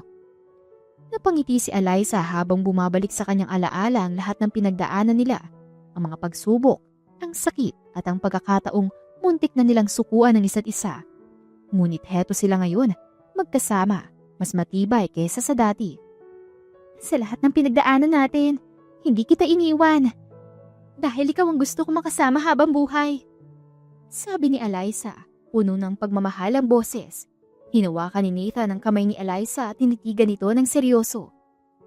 Hindi na ako makapaghintay na sibulan ang buhay natin bilang mag-asawa. Magkakaroon tayo ng bahay, pamilya, at siguro maraming anak. Pabirong sabi ni Nathan. Napatawa si Eliza. Tingnan natin kung ilang anak ang kaya natin. Sagot niya sabay hampas sa braso ni Nathan. Sa di kalayuan ay lumapit ang ina ni Nathan, si Mrs. Cruz, bitbit ang isang maliit na kahon. Eliza, Nathan, ito ay isang munting regalo mula sa akin at sa ama ni Nathan. Sabi niya habang iniabot ang kahon. Nagkatinginan sina Nathan at Eliza bago marahang binuksan ang regalo.